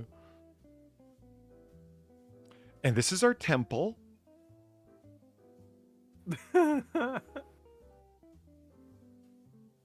Oh Lord, I wasn't expecting that at all. You know, there's a lot of shit lying around. There really is. But I don't hate it. No, I don't hate the space at all. No, like if you were to, how many times have I said this? If you were to clear all this shit out of here, it would. I mean, look at that long bench. This is a man's space. You know what I could do with a bench that long? All the minis. Mm-hmm. It would be minis, reloading, books, comfy chair at the end, and a no girls sign on the outside of the place. And you'd have one of those old school engineering chairs with the really, really good wheels on it. Mm-hmm. Yep. And you just roll up and down the bench. No, I've got a good side story. My dad, for the after Christmas sales that are going on, you know what I mean? He wants to get himself like he goes, you know what? Hey, listen, I deserve a good office chair at this point, and I don't have one. When I got squeaky and I need to keep oiling the wheels, and keep in mind he's an engineer, so that's the way his mind works. You know what I mean? Of course, he's gonna run maintenance on the wheels on his chair because engineer, of course, right? He said, I remember him saying this, and it was like only a couple of days later he's talking to me, and he's like, my dad's into computers and stuff along those lines, and he's very much aware that the most high-end computers are going to be, well, a lot of them anyway, are going to be gaming computers because of the demands and requirements of modern games in terms of the computational power and the demands on a graphics card and whatnot. Came back, he said, because people who play video games are really taking over. Every chair that's worth having is made for video gaming, as he called it. Video gaming. And I'm like, really? And he's like, yeah. He goes, I really...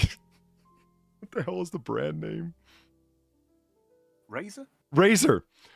I really got my eye on this Razer chair. I'm like, oh, you're kidding. You're gonna fly on the wall for that It was conversation. a worlds are colliding kind of moment where my dad is contemplating a gamer chair. The merge. It's on.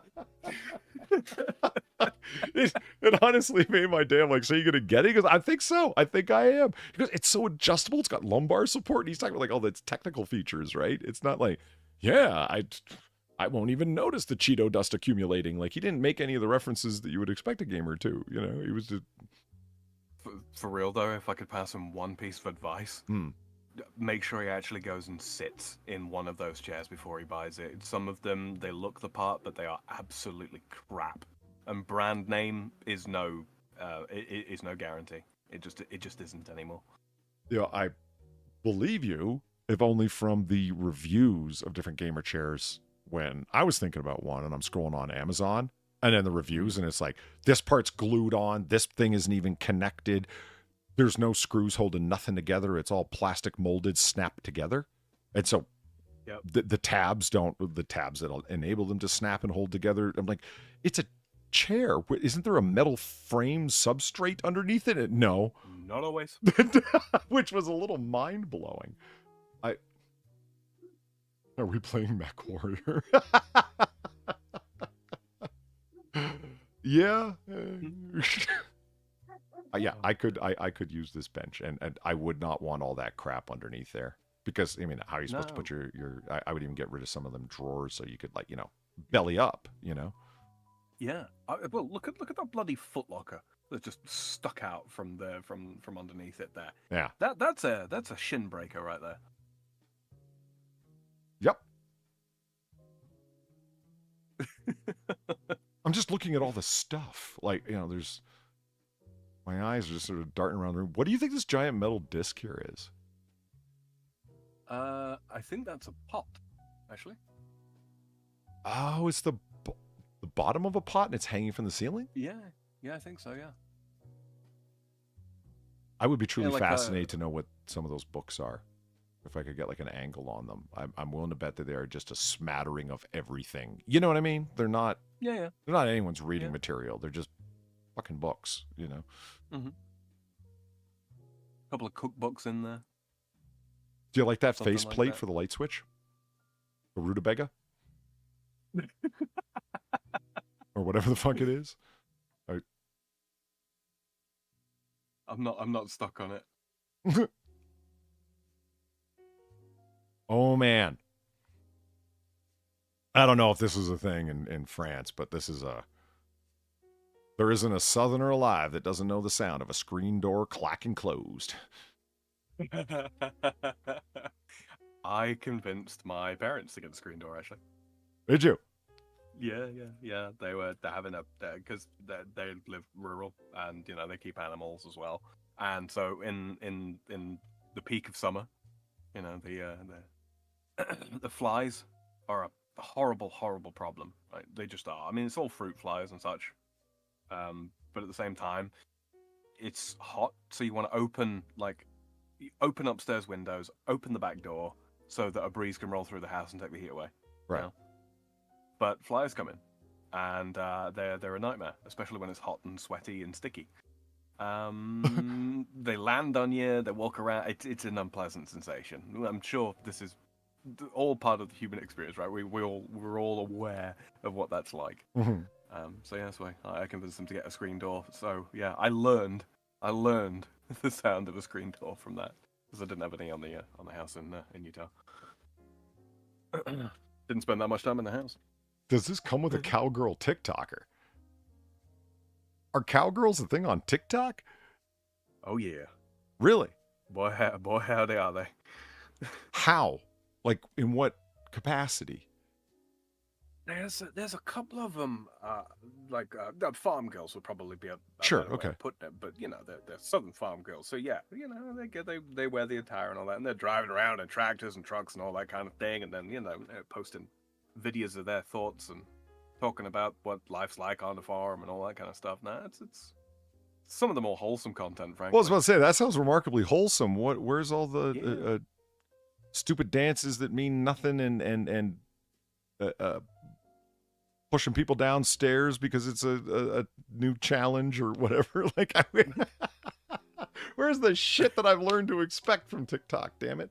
I don't know. I don't spend any time on TikTok, not because I'm an old curmudgeon, mind you, just because I hate aggravation. I got enough of it in my life, thank you. I'm not an old curmudgeon. I just act like one. Yeah, I just play one on the internet. So the main question that I have here is, what are the two upward tootin' statues there by the window?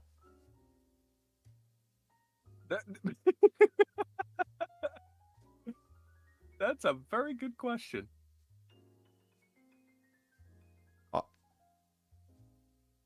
I'm not quite sure.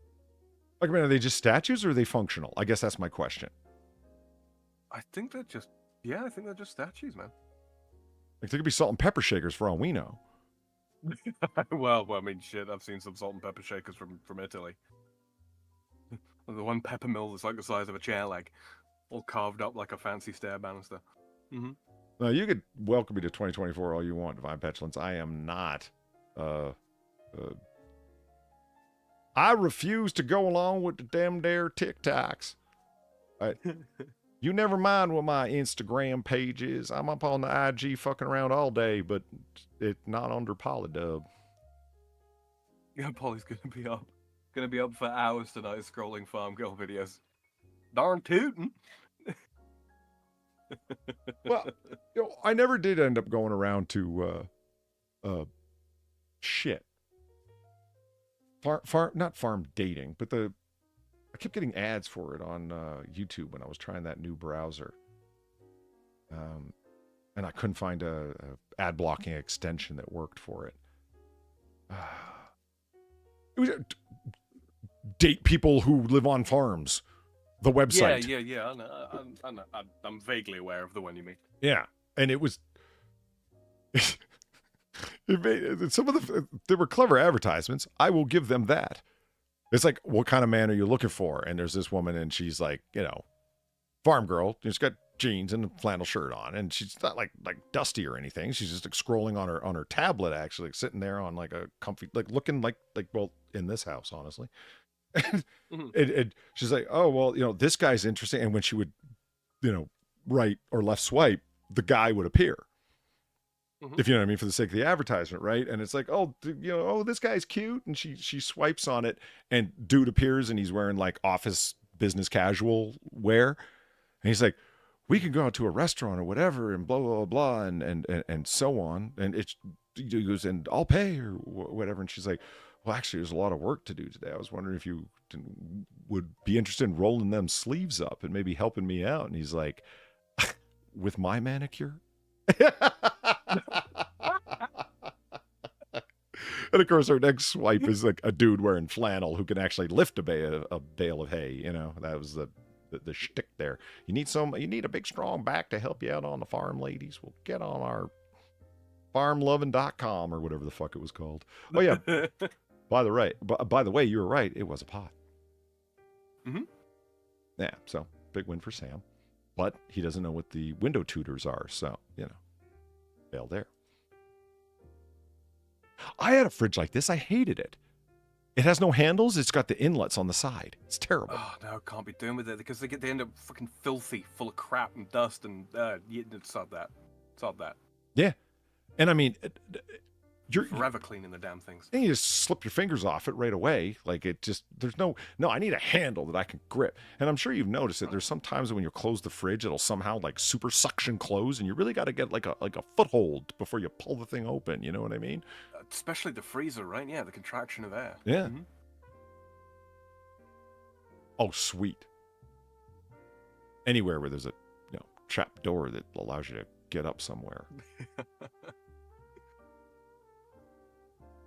Hey, do you think that leads to the entrance to Canadian healthcare?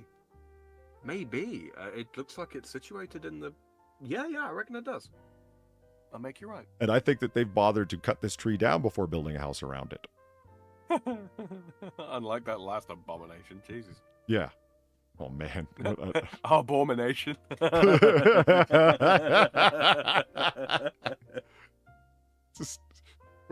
I closed my angry-faced otter. See, that's why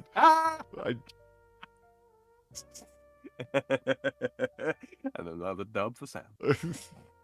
You don't want to meet local girls in your area? Yeah. Did you ever watch the Internet Historians? Hot, sexy singles in your area? I haven't, no. It's worth watching. What happens if you actually click on these things? That was the whole point. It's just, yeah, everybody sees these local singles in your area. What happens when you click on them? They've got to be making money somehow, right? Yeah, someone's clicking on them. I don't know anyone who ever has, except for Internet Historian. Yeah, it leads you into a bendy, windy trail of login for this, sign up for that, credit card number, whatever, full access, right, etc. Yeah, it was just a bunch of baits to log in and sign up. I guess I thought that was a bed. I thought it was like this. Oh, so this is one big large bedroom, but no, I think that's just a sitting area in there, right? Those are couches, not the head of a bed. Mm-hmm. Okay. Mm-hmm. Yeah, relatively high backed by the looks of it. Oh, here we go. Here we are. Okay, I like the idea of the little alcove that's in here with the books up on top. Mm-hmm. Keeping in mind, if you're in here and you're alone, or like there's no buddy living upstairs where you're not, because you're going to hear every footstep they make. Mm-hmm. And I mean everyone. You're going to need fart baffles everywhere. Yes. Where's your popsicle sticks now, farm boy? Wait. Where did we go?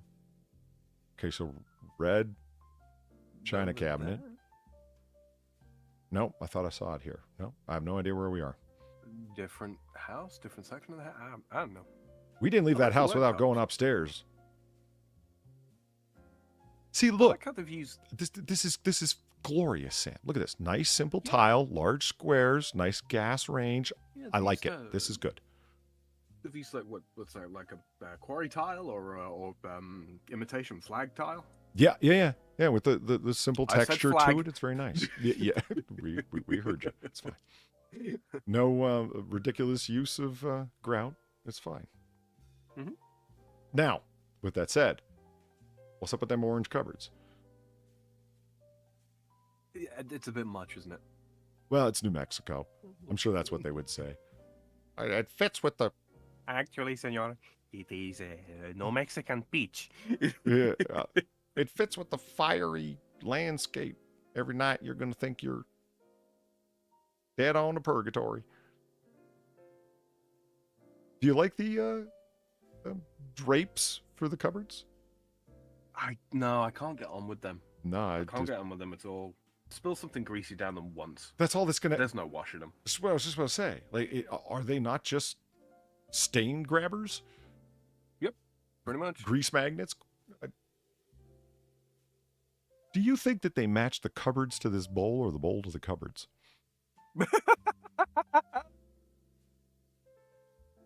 I could see somebody going, I've got this horrible piece of pottery that's completely non-functional. I want to paint my cupboards like it. Well, they've got the stack of plates there. Oh, right. Yeah, Lisa's right. Terracotta. Yes, I believe those are terracotta. Or that is a terracotta color. And sure, it fits in with Better Mexico. But still, no. Terracotta pie. Now, wait a minute. If everything is orange and green, is Better Mexico still in the 70s? It's Christmas themed.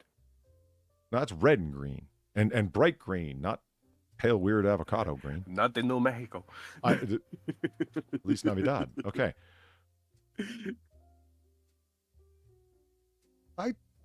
For all the wood-themed beds that we've gone across, this is not the worst one. Yeah. Where are we? No, this is fine. Again, I have no idea where this is in relation to anything else. Wait! I'm lost. We're in Alaska. This is the porthole room. You reckon? Well, I'm trying to make sense of the half circle window and then the four little rectangle holes, right? And I'm like, oh, wait a minute. What if this is upstairs and those are the only windows that anybody cut through the wall? Oh, the design decisions in this place are frankly mystifying. Well, I mean, the flora and the fauna match. I mean, Aztec, elephants, New Mexico. Ah, yes, the lesser-known North American elephant. Oh, Lord. I guess if you're going to put a drum set anywhere, it better be upstairs where you can broadcast it across the hillside, driving everyone crazy. Jesus. Okay, over here, it just looks like, okay, like, see where the window trim is cut in, the window sills, rather, are it looks like it's just cut into some sort of, like, particle board of some sort. Yeah. But then over here on this side, it looks molded like Fred Flintstone windows on the far right. Yeah. The hell's up with your walls? Are they plaster or not? That's a very good question. I mean, the drywall that's been plastered over with the recessed windows? Is a whole lot skimmed?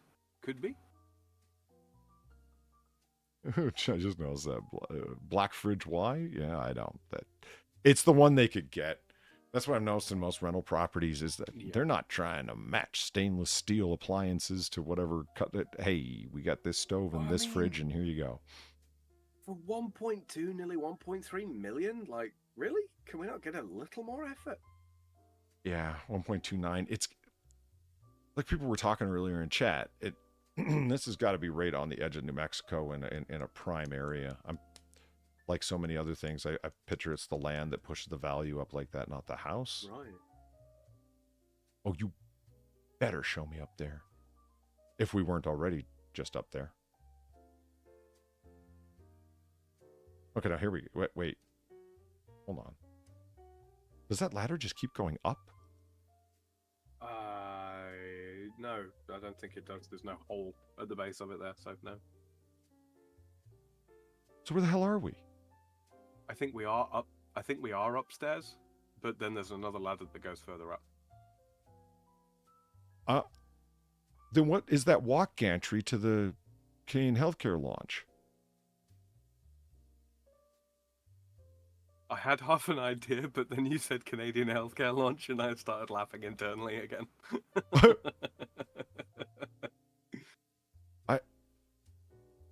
Okay, so It's like... where does this set of stairs goes up to this overhang on the window? Is that another bed space up there? I'm so lost. I'm so lost, man. This is like someone's ill-conceived Minecraft house that they couldn't work out what they wanted to put into all these silly little rooms, so they just stuck a bed in each one. I tried to say, no, it's not.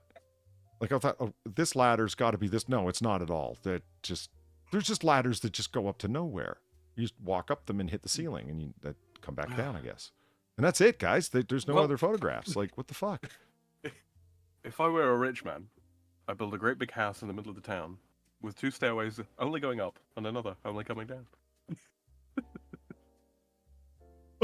Okay. I got a question for you. Why are your walls so thick? Look how inset those windows are. Let's keep out the migrants. I don't fucking know. I've got no idea, man. I was just assuming the walls are that thick. Maybe they stick out from the house, but that didn't look like that from the outside. No.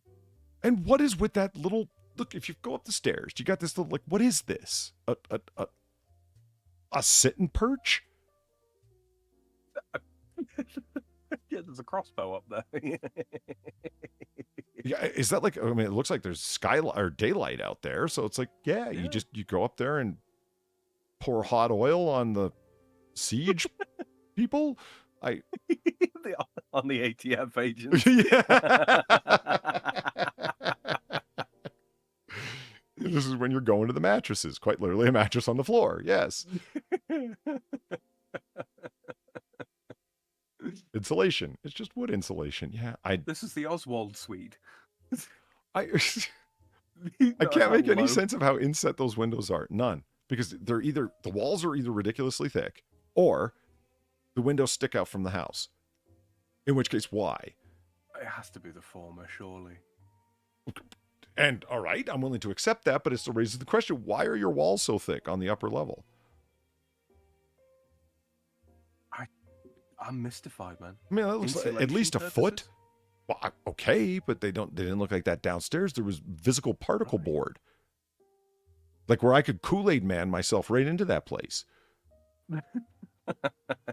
Oh, yeah? Nice. Okay, that was good. All right, enough of the mystery. I want answers. Scroll. These are just the pictures. Back to listing. Top left. Back to listing. Thank you. Okay. It didn't take. There we go. It was built in. No one's talking. 3 acres. Okay. That makes the price a little bit more understandable. But I want to hear you tell me what the hell is going on here. Springwild, an incredibly Taos property. This eclectic, truly custom home and group of saistas has gardens, access to the Rio Fernando, and Asiquita. Asaquia? Is that the Spanish word for brook? That better not be like slimy, fly-ridden mud hole. An asaquia or sequia is a community-operated watercourse used in Spain and former Spanish colonies in the Americas for irrigation. It's a dike. Thank you, Sam. Now I know. And even a crow's nest to be able to rain hellfire down on your enemies. There's an Esicatia, water rights, and even a crow's nest to gaze at much of the Taos and the Sangre de Cristo Mountains. Started in 1980 by the American post-war and contemporary artist Malcolm McLeod Brown. Ugh. If you're not a pretentious artist, good for you. Keep doing you. Because there's so few of you. And completed by his family and current owner. This property by his family and the current owner. Is it to say that they're the same person? Do you know what I mean? It was maybe by his family, comma, and the current owner. It sounds like the current owner was not his family, who in fact completed the house to a certain point, and then someone bought it, the current owner, and finished it. Seems that way. Well, okay. Completed by his family and the current owner. Period. Not comma. This property, you mean the property, contains a main house resembling a ship with 4... What doesn't... What, did you see a ship house? Chat, did you see a ship house? I don't think... It's a crow's nest. That means it's like a ship. Which house was supposed to look like a ship? Nothing clued me to anything nautical at any time. Boaty McBoathouse. Yeah. It's a house that identifies as a ship. I'm just dancing over my memory. I didn't see anything that looked anything like a boat at all. Like there were no anchors on the walls, like nothing like themed. Oh, so what they were going for the with the Canadian healthcare launch, is that supposed to represent the prow of a ship? Son of a bitch! Of course, a crow's nest is the little hangy basket at the top of a mast. Yeah. Where the person you don't like goes to, spend the long days under the sun and the cold nights, keeping them out of watch for pirates and ATF agents.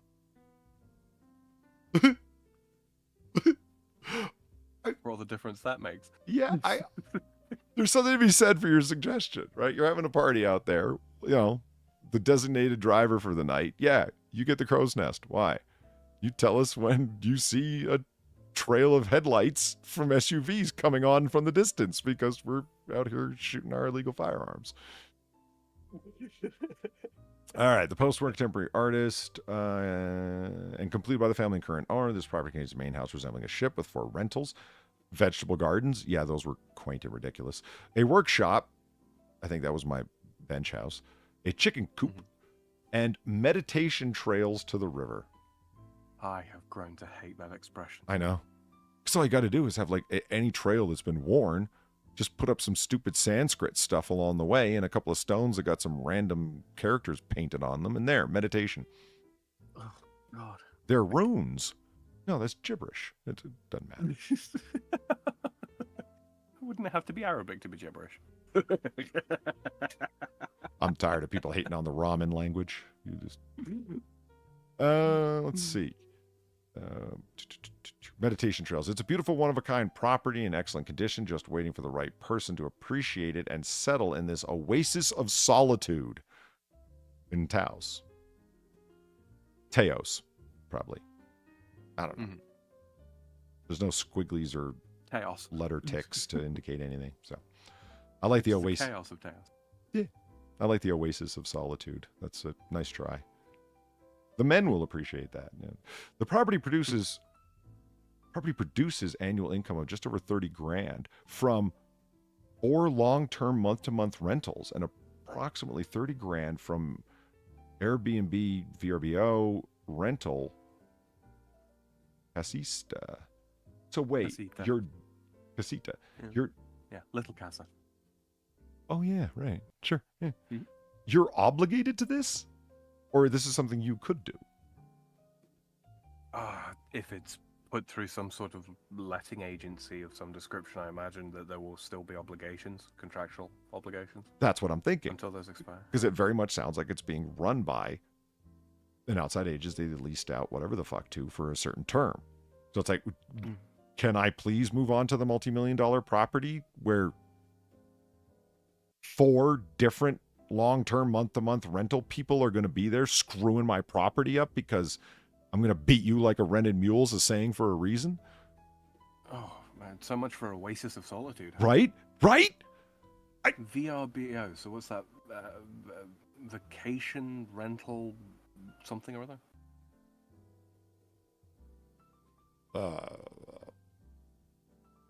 Yeah. Well, about vacation rental. I did. Help me out here, chat. What the hell's a VRBO? Where was I? Income data. Oh yeah, income data is available upon request with a non-disclosure agreement. It's not really the numbers you just said, is it? Is it? No. No, I don't think it is. The well is 3 acres feet per year. And the Essequita provides up to 3.75 acre feet of surface water from the San Francisco d'Assisi ditch.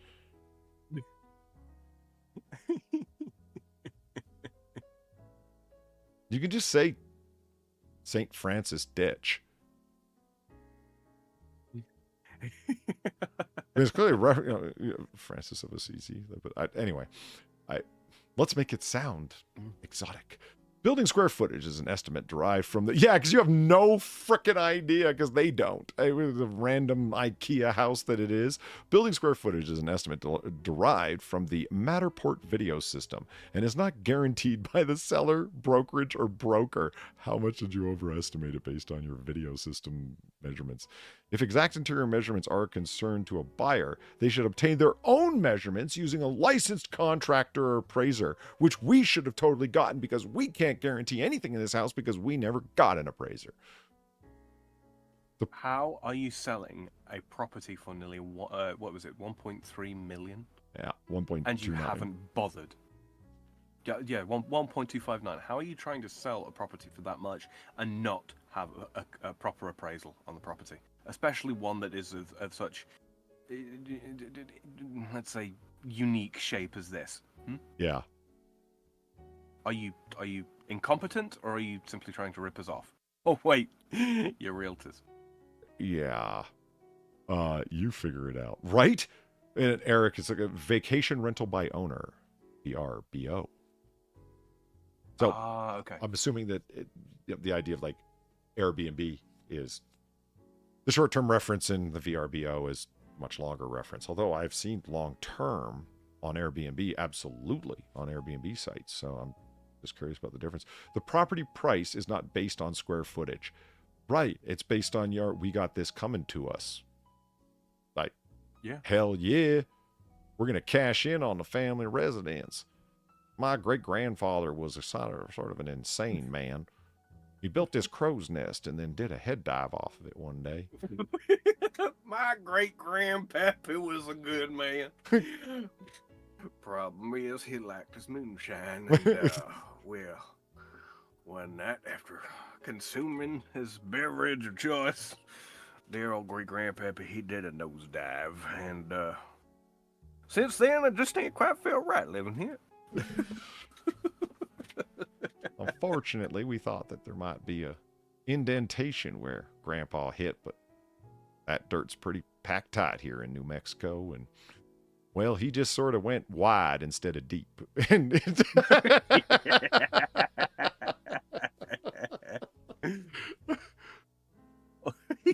window features thermopane. Oh, for God's sakes! What? You installed thermopane glass? Why? What subsidy did that give you? What break of taxes did that give you? You know, it's carbon neutral. Right. Do you know what I mean? And there's the thing we've learned to expect. Oh, God. So before the insanity, it was worth what? Just a little over 700,000. Yikes! Son of a bitch.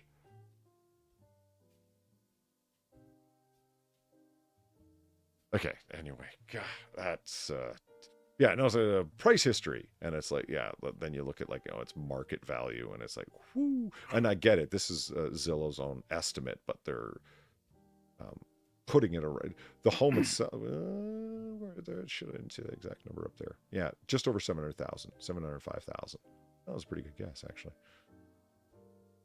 We're back in 2014, it was 476, Sam. Christ.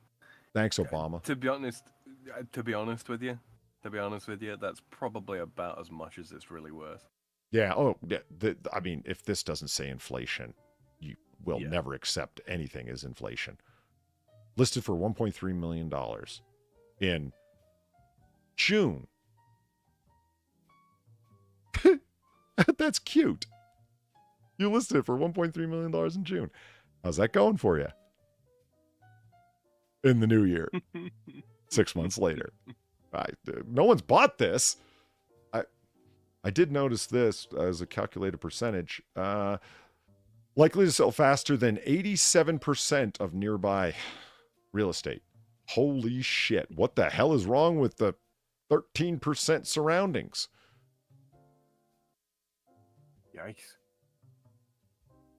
I mean, this place is going to sell 87% faster than anything surrounding it?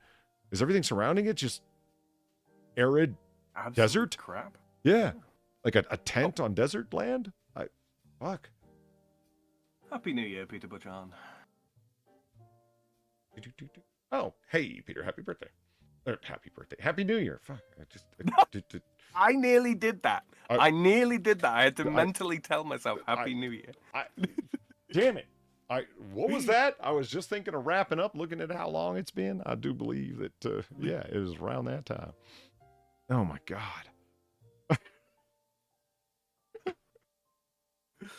Oh, wow. Excuse me.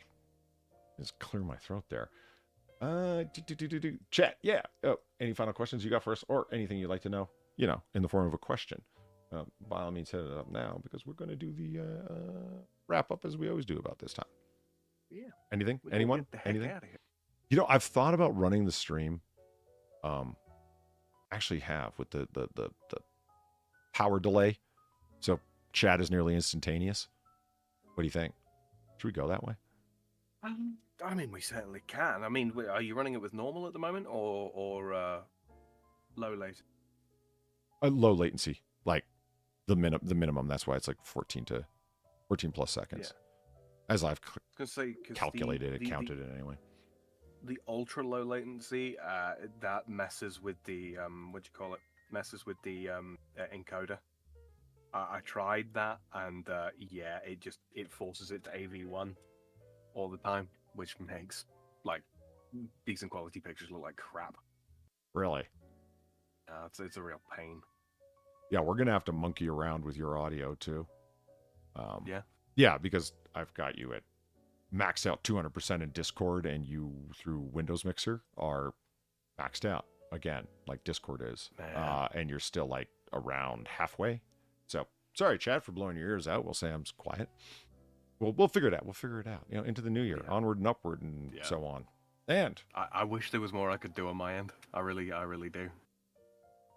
But it's not to be so. Yeah, but see, that's the thing that Peter says. I'm gonna mess with it because I would like that. It's like our clips would make more sense if they weren't 30 seconds old. Agreed. Like if they were like quick fast like that, it would just be better. It would just be better in a whole bunch of ways. Even cutting the latency or cutting the delay in half would be a big thing. Have to monkey around and see what's absolutely. What. I haven't really looked into that before. Somebody suggested it that they had done it, and it's like, oh, the instantaneous thing, man, it's the way to go. And I'm like, yeah, all right. For more conversational streams like this, yeah, absolutely, absolutely, it would be nice. Mm-hmm. So something to think about, and well, not something to think about. It's something I will look into. I've got it on the to-do list, and onward and upward, 2024. And by of course, Happy New Year, everyone. And that does bring us to the end of Last Call here at Noir Bar Live from the shadiest district of Noir City. I would like to thank everyone for coming out tonight for our own little brand of 1943 booze-fueled banter. I'd like to thank Sam for keeping me company at the bar. Sam, awesome company as always. Oh, it's a pleasure, mate. Fantastic. And finally, I'd like to thank all the very generous people who tipped the bartender. That's me. And who tipped Sam as well, because hell, yeah, absolutely. He's got to pay for his drink somehow. Right. Washing dishes getting real old. Yeah. And it's right after Christmas. You don't think the cops are looking for extra money in this fucking corrupt town? Of course they are. So Happy New Year, everybody. We will see you next Friday in the same place. And it'll be back to 1942 because I have a time machine. Yeah. It's only ever 1943 one day a year. like this same time last year. That's why I've got the beauty is that I never need to buy a new banner. Good. I'm glad someone clued in. Okay. All right. Thank you for coming on. And thank you very much for the donations. Greatly appreciated. We will see you next time. And as we say, you don't got to go home, but you got to get the hell out of here. Have a good night, everybody. Good night, all. Happy New Year. Don't make resolutions that you darn well know you can't live up to. Make simple ones, straightforward ones that you can't actually accomplish, then you feel like you actually did something. Think about it. Have a good night. Be more toxic. Happy New Year.